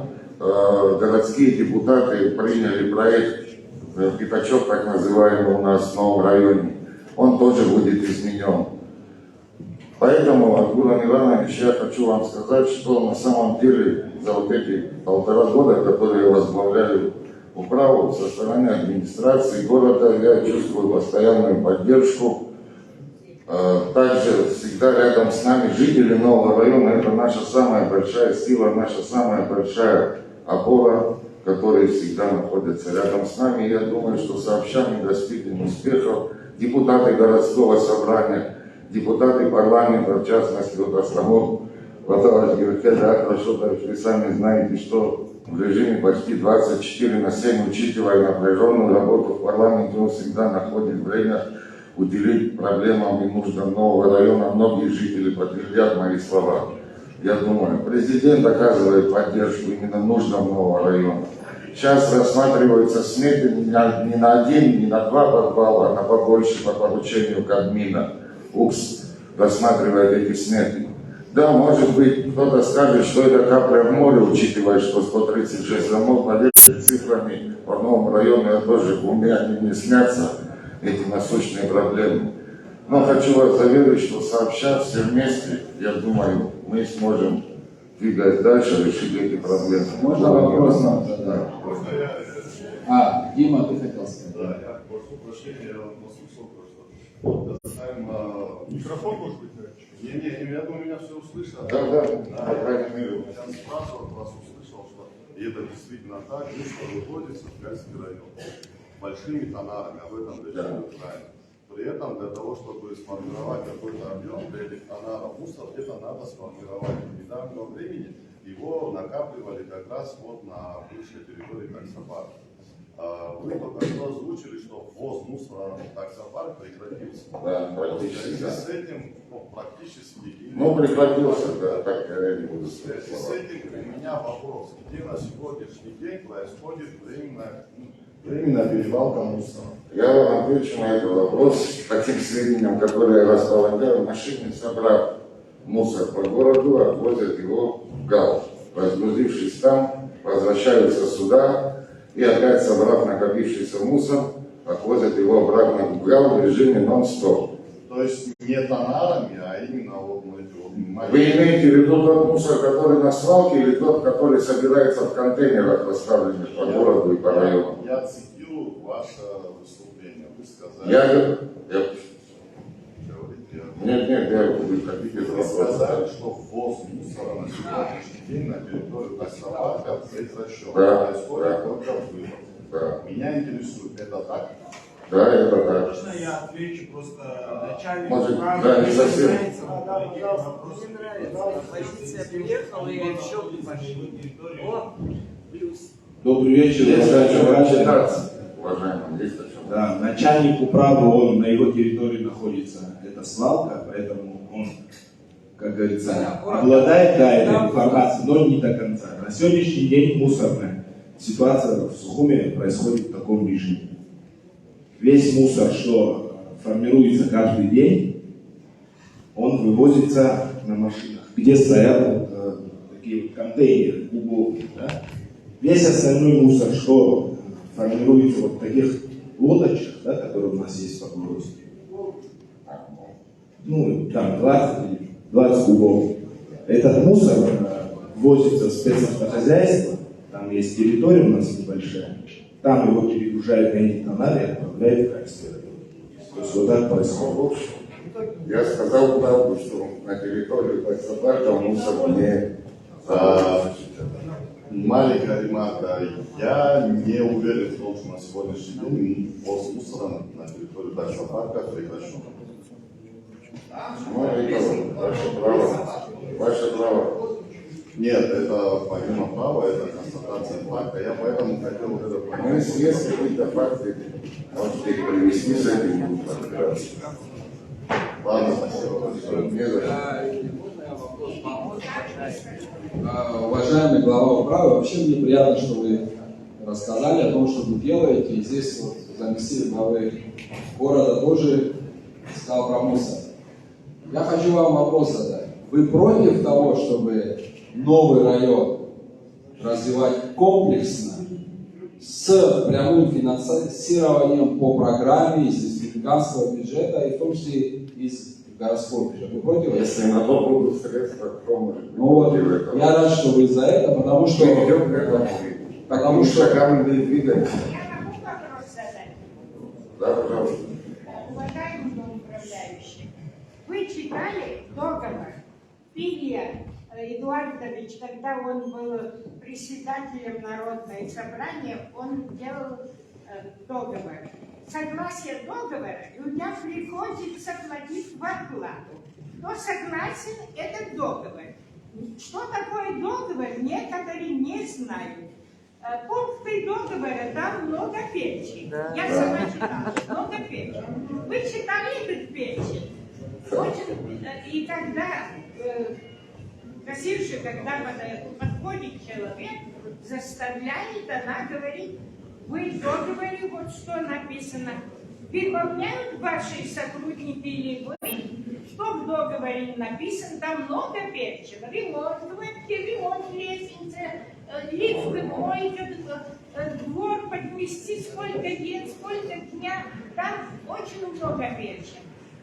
Мы всегда, когда депутата выбираем, я этот вопрос, у меня это понятие. Я мне платить, не платить, одинокая женщина, маленькую хотела, единственная сыновей, которая отклонена от всех налогов. Я не за себя, я для народа. Пожалуйста, уточните вот этот вопрос. Ну, извините. Хорошо. Договор, да, заключается между управой и проживающим в новом районе. Есть два типа договора, это которые с муниципальным жильем заключают, и у кого выкупленные квартиры. Сейчас все эти пункты перечислять займет долго и много времени, но есть там еще, да, помимо наших обязанностей, которые мы всегда стараемся исполнять, я не говорю, что мы исполняем их на все 100%, там прописаны еще обязанности тех людей, которые проживают в этих квартирах, то есть оплата коммунальных услуг, оплата квартиры. Из этого формируется наш бюджет, бюджет нового района, которым этими же деньгами мы можем оказывать помощь вам. Но, к сожалению, не все жители, кто-то не в состоянии, кто-то уже в силу или чего-то иного, но это не суть. Главное, что в этом договоре прописаны права и обязанности как управы, так и квартиросъемщиков. Сейчас никак подробности этого договора. Он предусматривает уборка придомовой территории. Все остальное. Один вопрос точно мы сегодня выяснили. Надо чаще. Да, Эдик, вот ты пользуешься популярностью. Я думаю, что собрание можно сделать лично, да, и мы будем поблагодарить собираться. надо, что выступила Да. арбитром, связующим звеном Я между единственное, властью и что народом. хотел бы добавить, Эдик, спасибо большое. Надо нам чаще приходить в новый район. Я хотел бы добавить, знаете, как Гурам раньше сказал, что Ахра пару цифр, наверное, скажет.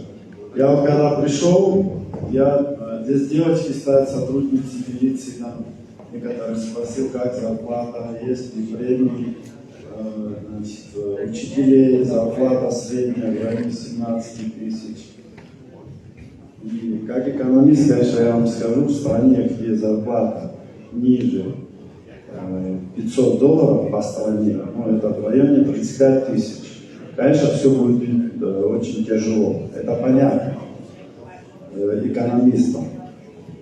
У нас по стране сейчас официальная зарплата средняя 15 тысяч рублей. С такой зарплатой, конечно, у нас будет вот такая очень жизнь тяжелая, я бы даже так сказал. Что касается вопроса главы государства, где брать деньги, я тоже критиковал апартаменты, может кто-то видел. Очень хорошую цифру назвал глава Национального банка на совещании в администрации президента с предпринимателями. Он сказал, оборот денежный в стране достиг 123 миллиардов рублей. Это абсолютный рекорд. 123 миллиарда рублей денежный оборот внутри страны. И резкий рост произошел в позапрошлом году и в прошлом году. Конечно, это связано с тем, что идет на Украине война, санкции, границы, турист к нам поехал. И, конечно же, где взять деньги, я думаю, наши банкиры знают. Второй вопрос. Есть еще другая цифра, которая тоже озвучила Хатуна Шандипа, кандидат экономических наук, о том, что еще в теме около 60%. Ну, чтобы вы вот попроще, я пытаюсь говорить. Абхазия единственная страна в мире, где на одного жителя приезжает 5-6 туристов. Такой страны в мире нет. Просто вы не найдете, будете целый день искать. Самое ближе к нам – это Греция. У них приезжает 2 туриста на одного жителя.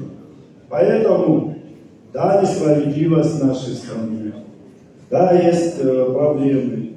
Но эти проблемы мы просто обсуждаем, там, то нефть, то апартаменты, то там 5 или 6 отелей, типа построим, все будет хорошо. Это скакать из темы на тему.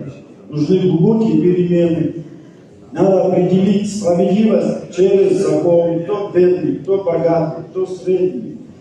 Как помочь потом уже детям нашим.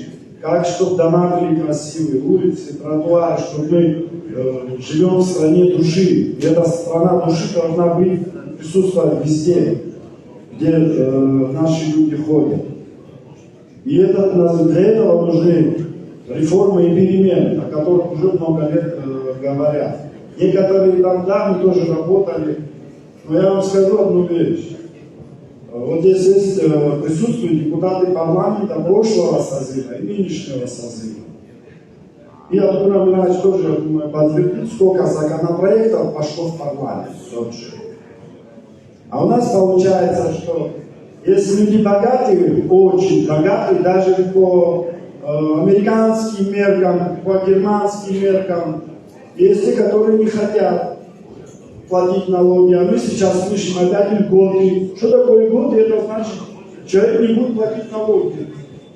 И потом не будет денег, чтобы положить асфальт, положить тротуарную плитку, отремонтировать эту школу, сделать ее прекрасной. Идет сопротивление. А не потому, что Артур Амирович в реформе не хотел, или Ахрам Алистава, или Джамсук Намба, который с нами тоже работал. Все это прекрасно знают. И поэтому говорить о том, что в стране денег нет, я думаю, не совсем это как-то корректно. Нам грех жаловаться. Я вот это хочу сказать.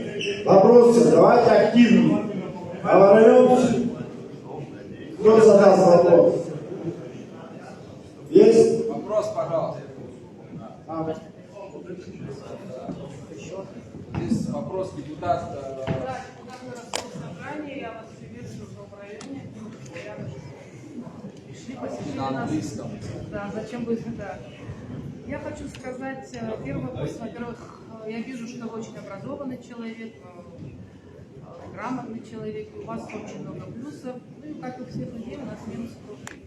У меня к вам вопрос. Вы были там, когда вы были в правительстве, когда вы занимали тоже довольно-таки...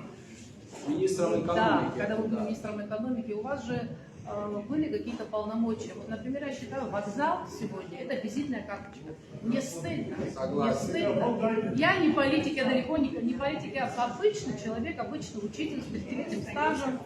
И депутация пришла тоже не потому, что я очень хотела быть депутатом, просто у меня такое ощущение было, что я уже просто последняя капля, что идут ребята молодые, 7 лет прошло, постоянно что-то время проходит, и мы ничего не меняется. То есть, да, я что хочу сказать, сейчас не буду говорить о депутации, что я обычный простой человек, Вы еще учитель? Любящий, да, учитель с многолетним стажем и так далее, классный руководитель. Здесь ползала мои ученики, целуемся, обнимаемся. И я хочу спросить у вас, как вы видите выход с нашего положения экономически? Ну, естественно, что первое, вы, наверное, не слышали про вокзал, я спросила, как же нам быть с этим вокзалом? Вы же занимали такой высокий пост, уважаемый Гурам Миранович, ну это же стыдно, что мы сегодня с таким вокзалом. Я вынуждена была, уже много лет не работаю, но первый в школе работала, потом я вынуждена была работать экскурсоводом, потому что я не могла, нужно было содержать дети, студенты и так далее. Что я хочу сказать? Первый вопрос, Асида, что с вашим вокзалом? И это у меня звучит все время по шагу. Как вы ответите на этот вопрос? И еще второй, что потом нет. Почему вы так против абхазских бизнесменов, которые, по поводу этих апартаментов? Я не хочу влюбляться в политику, но просто когда нам было очень плохо, они же все-таки нам помогали деньгами, когда COVID-19 был. А как какой-то новая стройка, насчет, я имею в виду насчет апартаментов, мы им отказываем, или, в общем, ваше мнение, вы понимаете, что я говорю? Я понял. Значит, первое, по поводу должности министра экономики, вы образованный, грамотный человек, вы знаете, можете проверить документы. Если возьмете положение Министерства экономики того периода, когда я там работал, вокзал ко мне никакого отношения прямого не имел. Я как министр экономики, как член правительства, что я делал как министр, вот здесь сидит Ахра Алисава и многие другие, кто работает здесь, они могут сказать, мы отчеты публично публиковали. Я хочу просто вам сказать, что за тот период, когда мы работали, это никоим образом не моя личная заслуга. Это всей нашей команды заслуга. Коль вы сами об этом сказали, я не собирался это говорить. Я в 2015 году, в апреле месяце, был назначен министром экономики указом Рауля Джугашихати. На второй день, когда я приступил к своим обязанностям, я запросил информацию в Министерстве финансов о наличии долгов наших.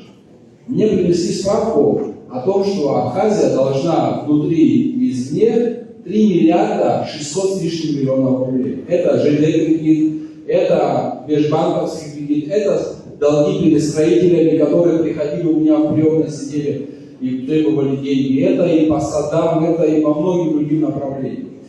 И вот я цифру могу сейчас точно не сказать, но больше 1 миллиарда рублей только этих долгов мы заплатили. Плюс, несмотря на это, мы общими усилиями, с вашей, со всей помощью, увеличили бюджет собственных доходов. Это очень важный показатель. Почти в 3 раза. Республиканский бюджет. Экспорт. Что такое экспорт? Вы знаете, грамотный человек. Это товары, которые произведены в Абхазии и продаются за рубежом. Увеличился за этот период практически тоже в 3 раза. Мы все программы, которые реализовывали, лично я чем занимался. 1 200 000 000 рублей программа кредитования была доверена Министерству экономики. Мы не только 1,5 года вели, правда, переговоры, ругались там и так далее, были запросы со стороны российских банков о том, чтобы мы еще гарантии правительства давали, но мы от этого отказались. Мы эти деньги распределили абсолютно прозрачно.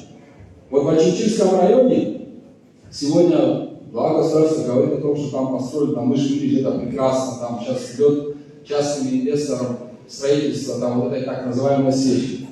Но мы построили тепличный комплекс почти на 8 гектаров, объем средств 250 миллионов рублей туда вложили. Построили завод по производству джемов и всей продукции, которая сегодня, кстати, на полках российских магазинов. Это только в Ачинчинском районе. Вот здесь по набережной, если вы пройдетесь, 2 отеля стоит, один уже запущен, Гранд Отель Сухом. Через речку другой достраивается, это тоже сделали мы. Вместе с вами, вместе с российскими банками. И самое главное, это было, потому что это то, что мне было поручено, уважаемые. Я же, понимаете, много вопросов я понимаю, но это мы, вот что главное для себя, я считаю, достоинство, да, вот этого всего, мы это делали абсолютно прозрачно. Абхазское телевидение каждое заседание комиссии смотрели, проверяли документы, кому отдали документы, кому кредит, это все было прозрачно. И все понимали почему. И сегодня ни один человек в этой стране ее за ее пределами не может, это громкие слова, но я могу себе такое позволить сказать, не может прийти и сказать, откуда Арцепа ты вот эти деньги или другие деньги распределял, мы вот здесь долю мы тебе дали, взятку дали и так далее. Этого нет. Потому что мы по-другому подходили. Другое скажу вам. Мы для того, чтобы наши предприниматели были более подготовлены, мы на базе Абхазского госуниверситета сделали бесплатные курсы обучения предпринимателей. Мы создали совет при министерстве из предпринимателей, где каждое решение согласовывали. Мы создали кадровый резерв впервые в Абхазии. Мы замещали должности вакантные по конкурсной основе. Более 40 инициатив за годы моего руководства министерством, нашей командой министерства и другими членами общими комиссий, более 40 инициатив мы представили в администрацию президента, в правительство или в парламент. Я могу долго продолжать, просто самое главное, что я считаю, что очень много было не сделано. Очень много было не сделано. ЖД вокзал, его обязательно надо отремонтировать, его отремонтируем. Сегодня, кстати, хочу похвалить, мне говорят, всегда власть ругаешь, похвали. Я могу и похвалить. Вот сегодня руководитель АЖД, группа АЖД, довольно молодой, я его лично не знаю, вы не подумайте, что я там... Мне кажется, что он справляется со своей работой, там увеличился объем собственных доходов, там есть определенные, даже какие-то передвижные составы были куплены и так далее, мы следим за новостями.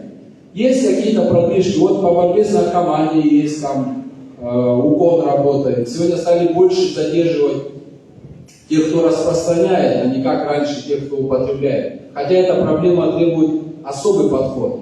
Вот я в Гудауте выступал, борьба с наркоманией. Здесь для нового района она тоже актуальна, я думаю. Потому что я на новом районе в Гудауте жил, я знаю, в густонаселенных местах такое присутствует. Это комплексно нужно решать. Вот есть ассоциация «Анонимные наркоманы». Прекрасные ребята, это те люди, которые сами себя вылечили, еще других пытаются вылечить. Нужно строить реабилитационные центры, нужно пропаганду здорового образа жизни делать. И не только вокзал ЖД надо вас, и мы его восстановим. Я вам даже больше скажу, все, о чем я здесь говорил про комплексное развитие нового района, о благоустройстве этих 800 тысяч квадратных метров, о асфальтных покрытиях и так далее, мы это все сделаем. Мы это сделаем вместе с вами. Это будет, как только мы начнем работать добросовестно, открыто и прозрачно. Когда мы перестанем воровать.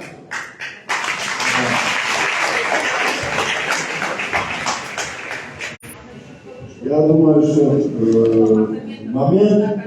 Сейчас. Я закончу дома, потому что апартамент это уже другая тема. Я тоже работал, возглавлял комиссии тендерные и по кредитам, и по строительным подрядам. Вы знаете, Тура Мирович, понятно, он скромный человек. Тогда стоял вопрос политический. Вопрос стоял о том, что доверие нашим людям или недоверие. И были горячие споры. И были даже те, которые говорили, нашим людям не надо давать кредиты, им ничего давать не надо, они ничего не сделают. И тогда тоже было, что вот инвестора позовем, знаете, а в итоге что вышло? И Артур Ильич, когда говорит, споры были, тогда тоже наши коллеги российские обижались, что мы, значит, упор сделали на наших граждан. Вы знаете, что плюс 3000 людей занялись бизнесом. Это официальные налоговые данные. Люди построили отели. Понятно, кто-то может банкротиться, кто-то может закон нарушить. Для этого есть прокуратура, есть МВД. Но доверие на своих граждан и те цифры, которые я называл, Артур Амирович, собственное производство 15, 16, 17 год в 2 раза выросло. Экспорт вырос. Вы думаете, там те, которые говорят, что НДС бюджет вырос. Это неправда. Бюджет в основном вырос от налога на прибыль 1,5 миллиарда плюс. Надо цифры внимательно читать. И вокзал касаемо. Вокзал требует, я думаю, автомобиль Турманидзе владеет цифрами, вот это же огромные деньги нужны. Но так получилось, что так совпало, что когда Дура Мироновича назначили, меня заместителем назначили, 15-16 год, нам надо было вернуть почти 1 200 000 000. 700 миллионов межбанковский кредит, 500 миллионов, это без процентов еще. И сюда хочется своим помочь. И вокзал надо, и не только вокзал. Выход, я вижу, реформы. Знаете, берете деньги, часть, повышаете капитализацию Национального банка, налаживаете кредиты, доверяете своим гражданам. Во-первых, инвесторы у нас есть, если никто не выступает против инвесторов, у нас почти 400 совместных предприятий. У нас вот даже Роснефть, крупнейший налогоплательщик, в Аквафоне есть инвестор, в Амапайне, в гостиничном бизнесе. Никто не против, но нам нужен инвестор, который делится с нашим народом. Нам не нужен инвестор, который ноль, не хочет платить. Вот о чем речь идет. Вам нужен, вы будете сдавать бесплатно квартиру 25 лет свою? Вот бесплатно. Понимаете? Наш народ войну прошел, блокаду прошел. И нам нужен ответственный инвестор, который с нами рядом станет, который захочет, чтобы и вокзал был отремонтирован, и дороги, и тротуары, и школы, и детские сады. Вот кто нам нужен. А инвестор, который хочет 25 лет ноль налог на прибыль, он нам не нужен. Вот о чем речь идет. Спасибо.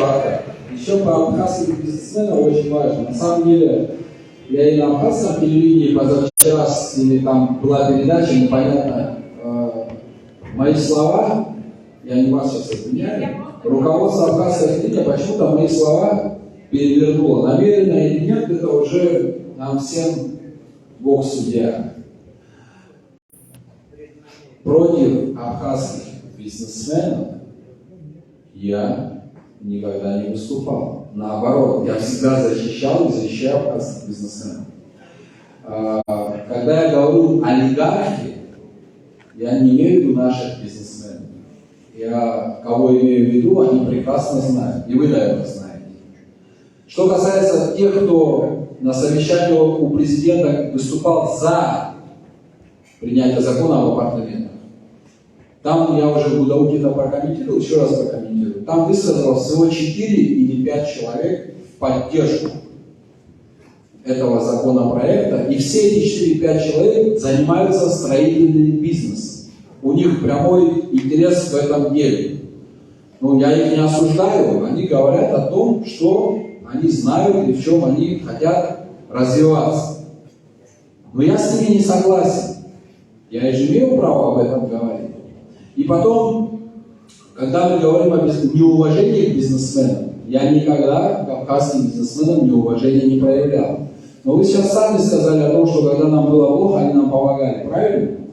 Там по списку, список у меня есть, там 90 с лишним человек, которые в пандемию нам давали деньги, здесь тоже есть некоторые лица, которые вносили. Это не я называл тот компьютерный томограф, который они на свои деньги купили, трупом. Это не я это делал премьер-министр, выказывая таким образом огромное неуважение к людям. И, кстати, этот компьютерный томограф через месяц небольшим починили, вопреки его субъективному мнению. Более того, вам скажу печальную цифру. За то время, пока этот томограф в Гудаутском ковидном госпитале не работал, погибло более 80 человек. Погибли они из-за того, что томограф работал, не работал или нет, мне тяжело судить. Ну, наверное, многие из них остались бы живы, если мы вовремя могли бы снять состояние их легких и оценить их тяжесть этой болезни.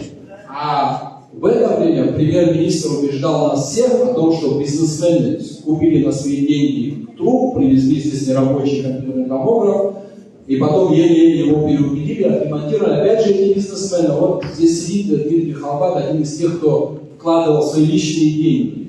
Боря Барцец возглавлял этот фонд, глава Мобайла, Аквафон и другие наши бизнесмены. Собрали тогда около 50 или 60 миллионов, могу ошибиться. Поэтому я никогда не проявлял неуважение. Кто проявляет неуважение, это премьер-министр.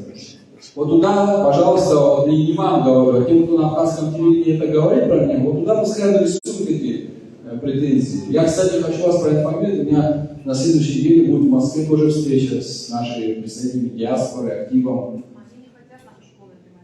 Кто?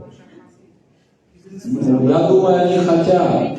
Я ему просто низкий поклон этому. А Экзибелян, хороший вот такой молодой человек, бизнесмен. Каждый из нас завидует такой школе. Мечта учителя – зайти в школу. На что наше похоже фойе? Как выборы, все бегут сюда, делать обиды.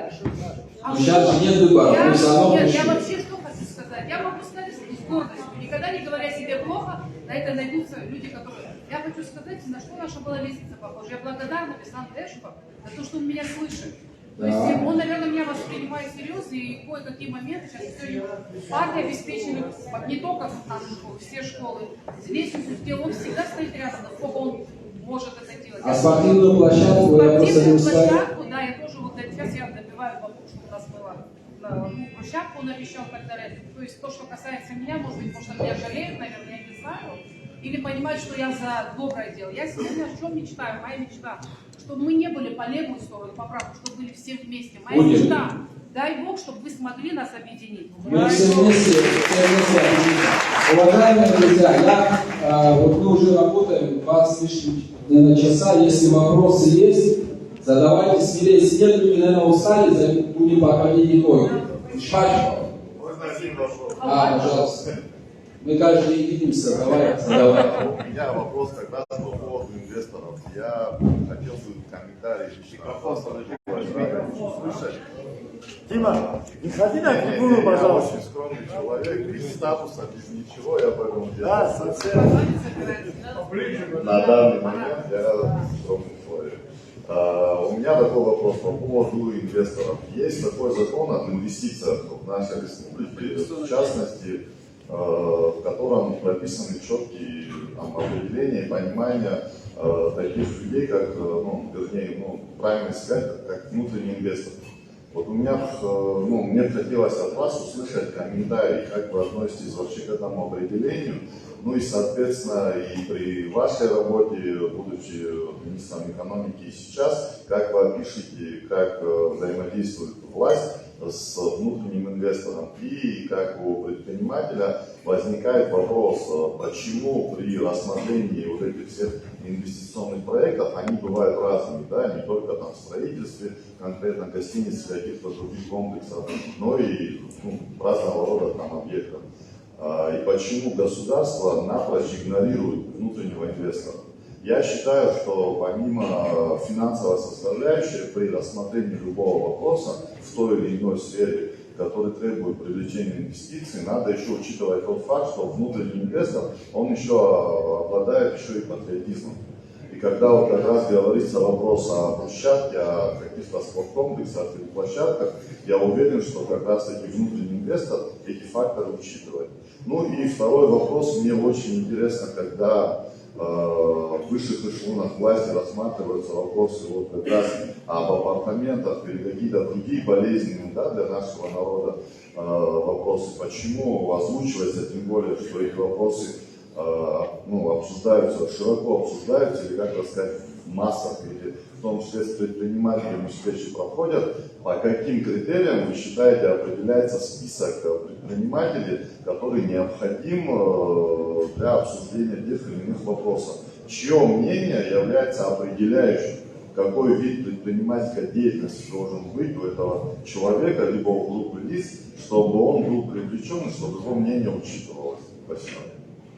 Спасибо за вопрос, Дима.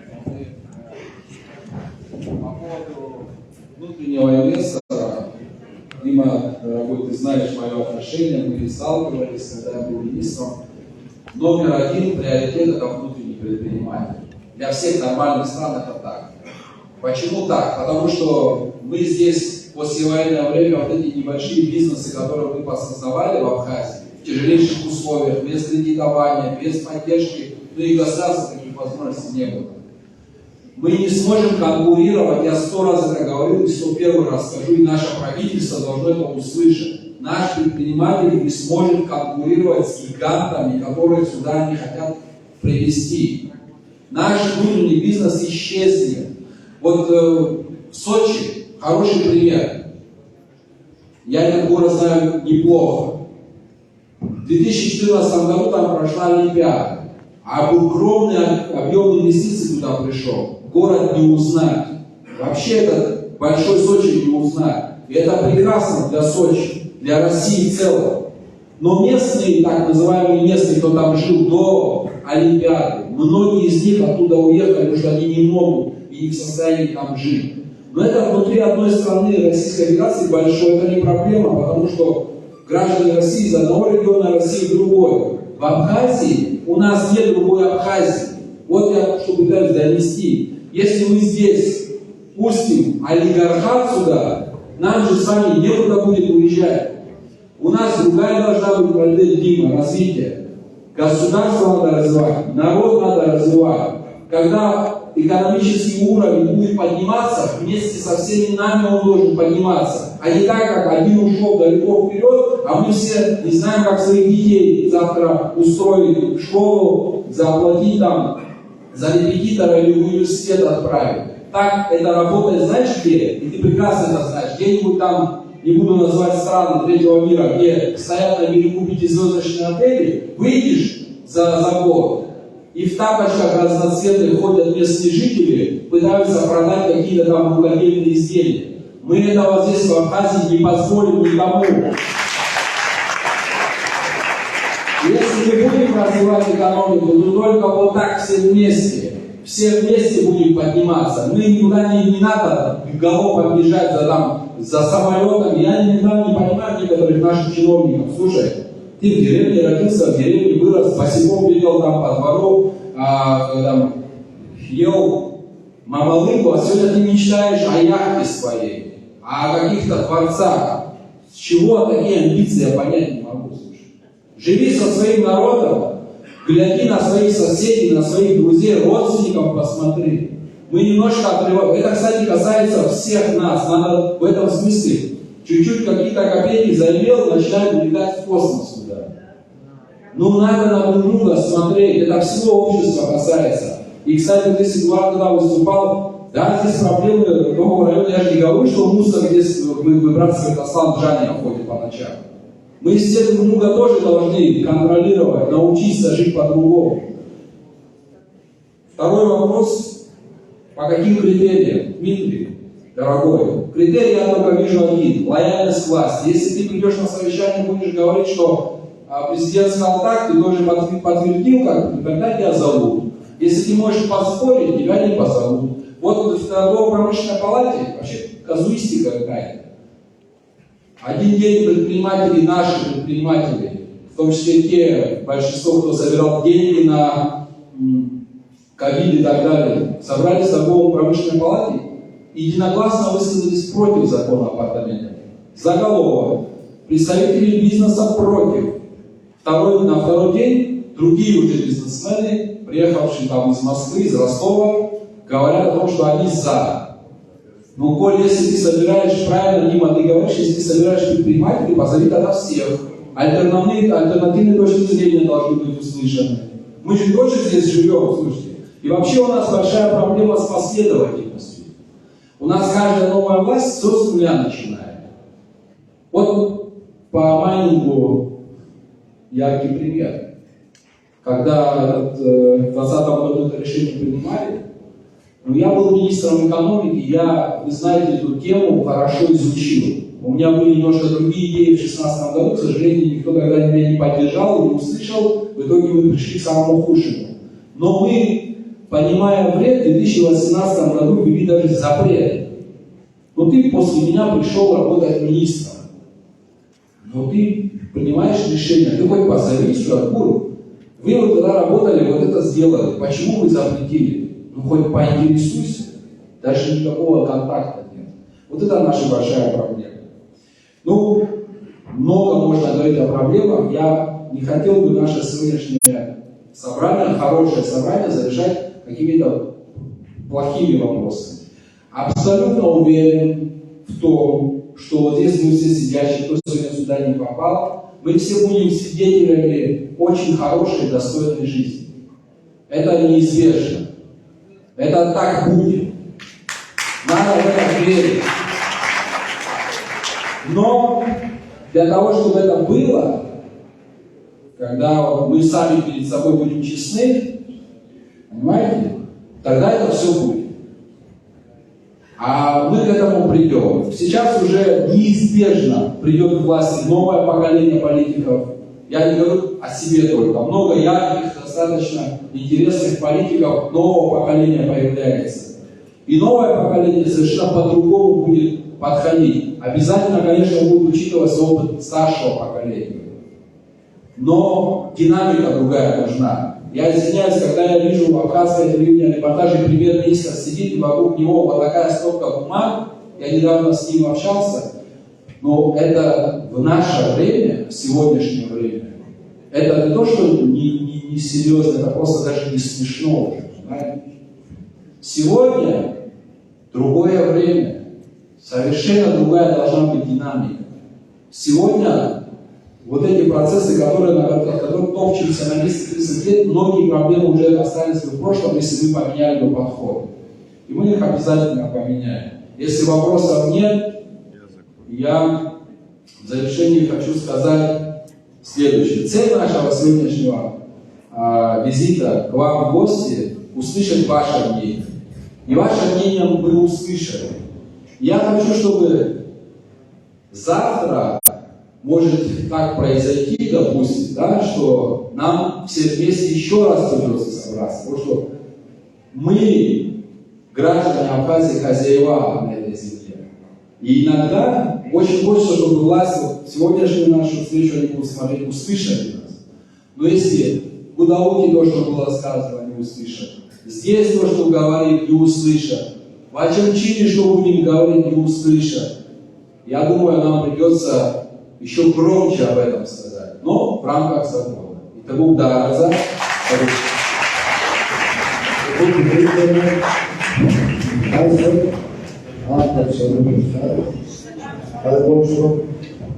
Чаще встречается.